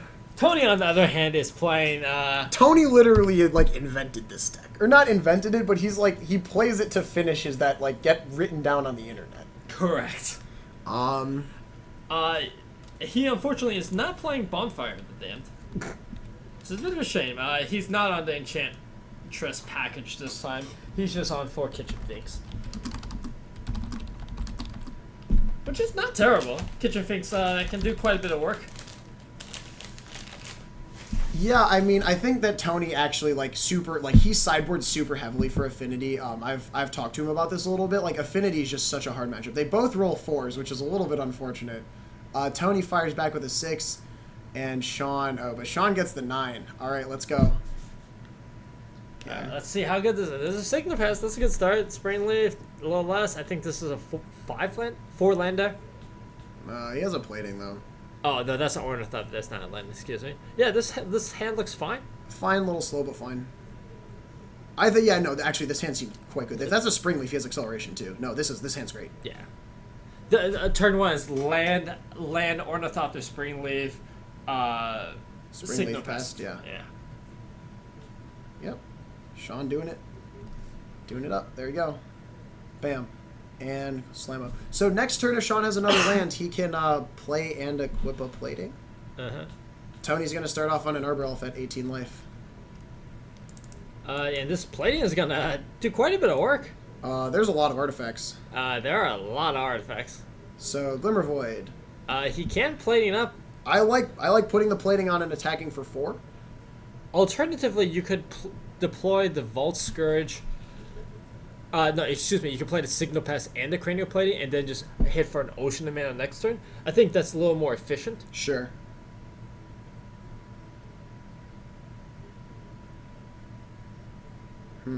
We'll see. Yeah, so I think he's definitely sort of thinking about both of these options, but they're both pretty good. He has another Signal Pest too. Yeah. So he's like gonna go wide, but also big. Yeah, I think I like the Signal Pass and Cranial Plating play here. Getting in for 4 would be nice, but you're gonna add more power, I think. If you just play the Pest here and just say go. Right. Or you play the Pest here and say go because you don't have creatures that like attack. But you can attack for 0, but send a message. Tony almost certainly has Fracturing Gust in the sideboard. Alternatively, possibly Creeping Corrosion. No, Oh, but no. okay, We're gonna do it up. We're gonna attack for 4. Tony will go to 14. Tony with a draw. We'll see what he's got here. He's got a land. The problem is that like I don't know how much Tony can interact with this. So he does have main deck Acidic Slime. Okay, So but he needs to get there. He needs to get there, and cording for Acidic Slime is a big He ask. doesn't play Cord. Summoner's Pact for Acidic Slime. Yeah, sure. So just a Utopia Sprawl. Top 3. But you Double can't take Utopia Utopia Sprawl. Sprawl with Oath of Nissa. Oath of Nissa reads any permanent except enchantment. Planeswalker, creature, or land. Yep. This Arbor Elf just attacked for 1. That's It's not where you want to be. no, I mean, internally Tony looks very much like Morty.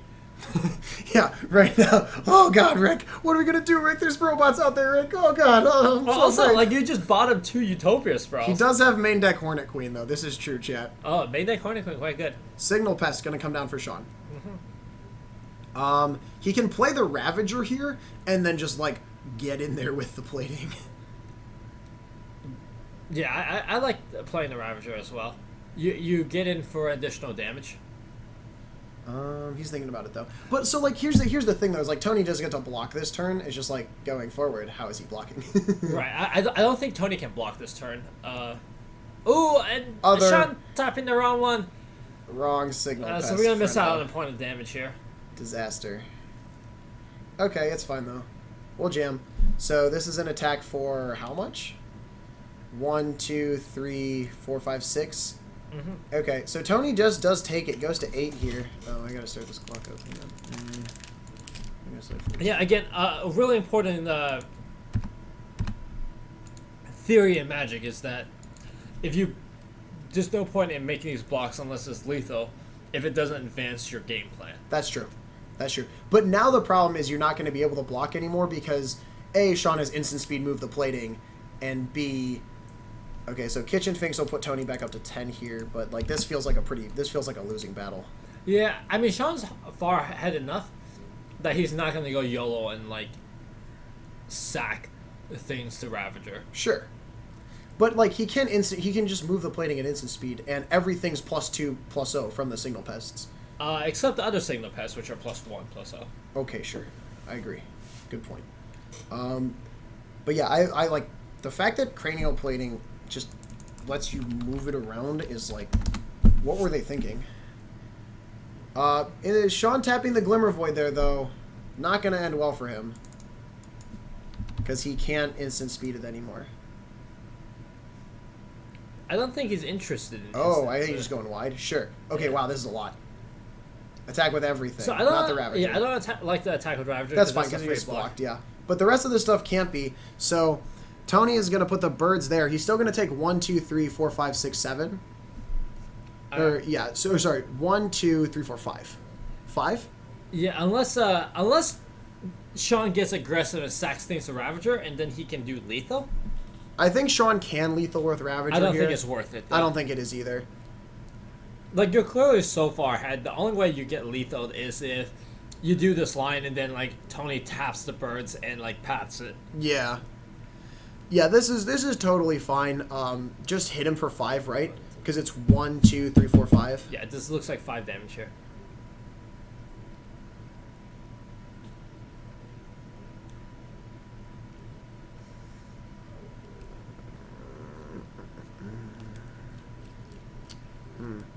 Tony scoops. Yeah, I think Tony realized it's just... Maybe Tony saw the lethal Ravager line. Alternatively, Sean might have just talked and said, like, Yeah. I'm going to sack this. Sure.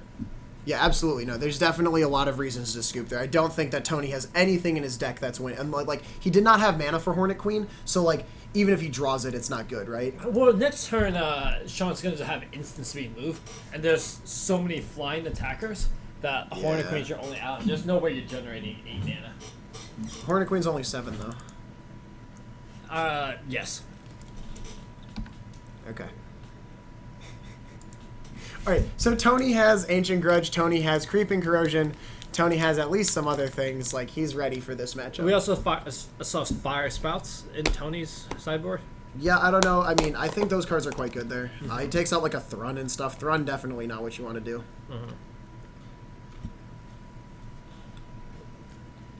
Kitchen Finks as well look like they're coming out. They're just kind of low impact and a little bit slow. They really are. They do a devotion, but like you have so many cards that fulfill that purpose that it's just not necessary. For sure. Yeah.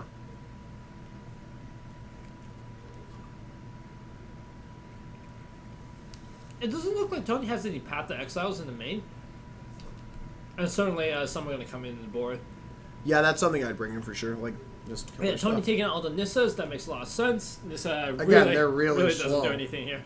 Doesn't look like he's bringing in the pass, though. Maybe he's counting. I think he's counting to see if he has space or not. Yeah. Yeah, I certainly boarded out all the Nissas that have 0 impact in the game. Because the Garrix at least lets you do ludicrous things with your mana. Oh, yeah, for sure. Garrick has pretty high impact. And also, just got me up the ground with 3/3s. 3/3s do something. 3/3s block decently, yeah. So we'll go to game 2 here. Tony will be on the play. I still think Sean's pretty favored. Yeah, just Tony's interaction is just very, very limited. Even if Tony had like an absurd sideboard plan for this, this is not much you can do. I agree. Yeah. And I mean, I think Tony's deck is very good against a lot of other decks, though. Tony's deck is absurd against most mid-range decks. It's very difficult to win. Very good versus control decks, too. Like, you just have so much mana and so many threats. Yep.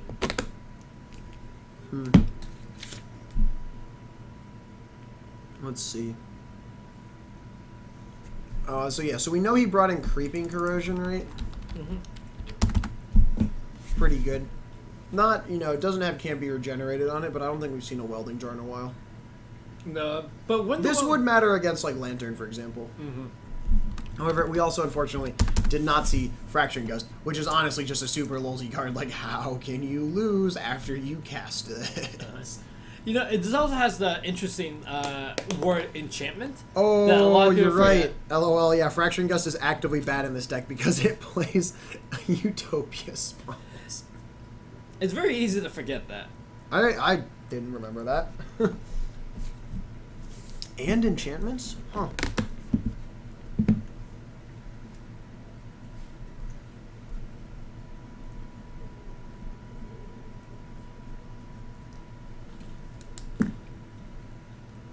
Yeah, so... Alright, so it looks like we're shuffling up. Both on 7, yeah. Mm-hmm.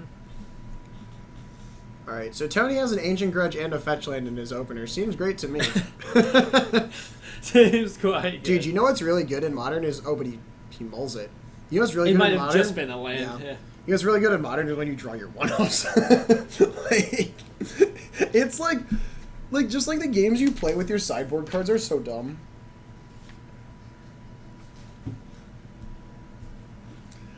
Yeah.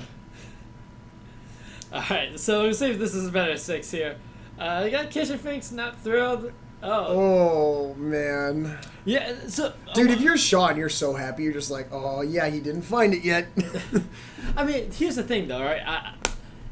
I don't know what Tony's sideboard looks like. He got a decent look at it. He had some paths. He had some Ancient Grudges. I don't he had think a Creeping Corrosion. Right. I don't think he had any Stony Silence. No Stony. Yeah, the white certainly is just like a splash. For Path. Yeah. And for Fracturing Gust, for that matter.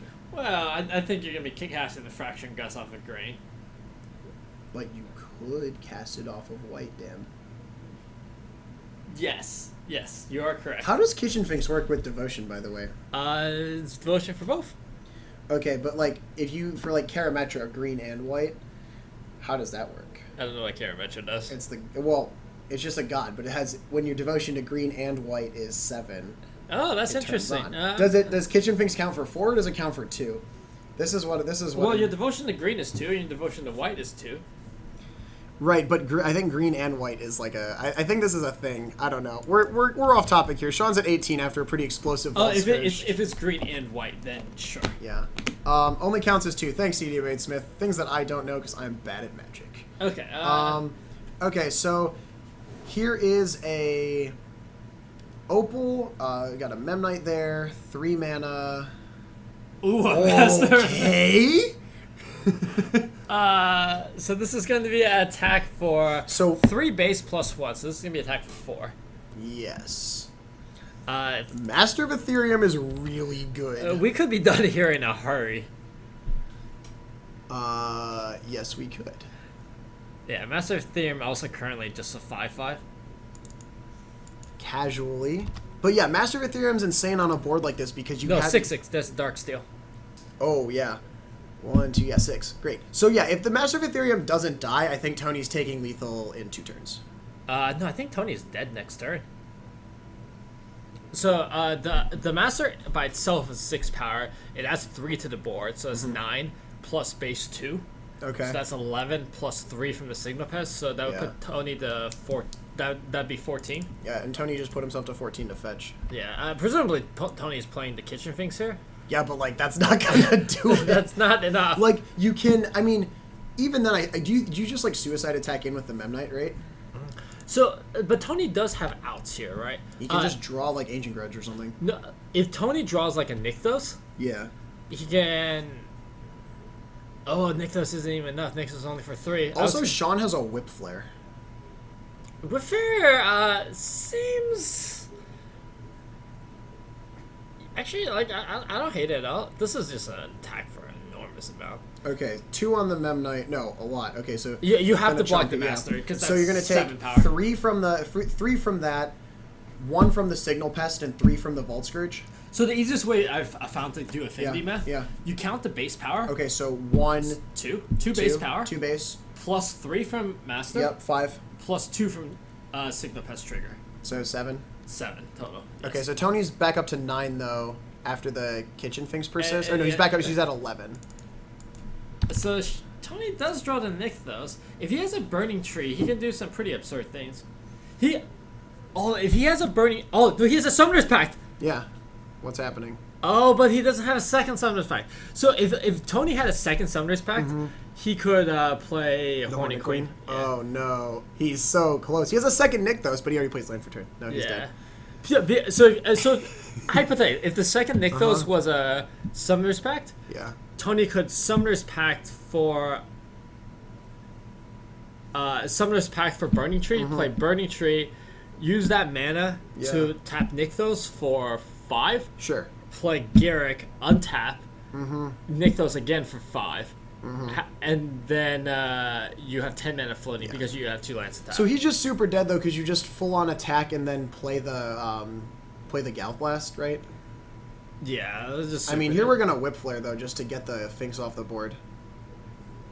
Goodbye. The casual 1-for-1. Oh, this is okay. gonna sure. And then the super lethal comes across. That's gonna do it. Affinity gets it 2-0 over Nykthos. Just like not even a chance. Okay, so all right. So for tonight, that was our 4th round. We'll throw it back up to the booth, but that's gonna do it for us tonight. We have I don't know. I need to go to bed. Well, I'm still a little bit under the weather from this weekend. But Sure, thanks for sure. sticking with us, everybody. We really appreciate you tuning in to watch. Thanks again also for sticking with us through some camera issues. We will be back next week, next Wednesday. And this stream is sponsored by MTGCardMarket. We're on the north side of Chicago off the Belmont Red Line stop. We have events basically every day of the week, so if you're in the area, definitely come stop by. What's the next event that's upcoming? Card Market will be... At GP Las Vegas for an entirety of the weekend. Sure. So yeah, if you're going to that event, come around, stop by, say hello. Yeah, if you're Maybe buy definitely some like things, we... sell some things. Yeah, if you're around the Card Market booth, like both Dan and I will be floating around there at some point. I'll be losing in Legacy. That's like I'll be doing that for the first 2 days. But yeah, hey, you never know. If you're going to Vegas, you might battle against Matt in the modern portion. Hey, you might battle against me in the Legacy portion, and I'll definitely lose. If you battle against me in the Modern portion, I might win. Yeah, so look in chat. Unfortunately, no, there is no coverage for Saturday Modern. Yeah, it should. That event is very small. Yeah, it's also more of a low key event where It's a little more casual. just play to have a good time. But there's also standard payout and whatnot. Yeah, I mean. But yeah, with that, thank everyone for sticking with us tonight. We really appreciate your support as always. And with that, we'll be signing off for tonight. Yep. Have a good night, everybody.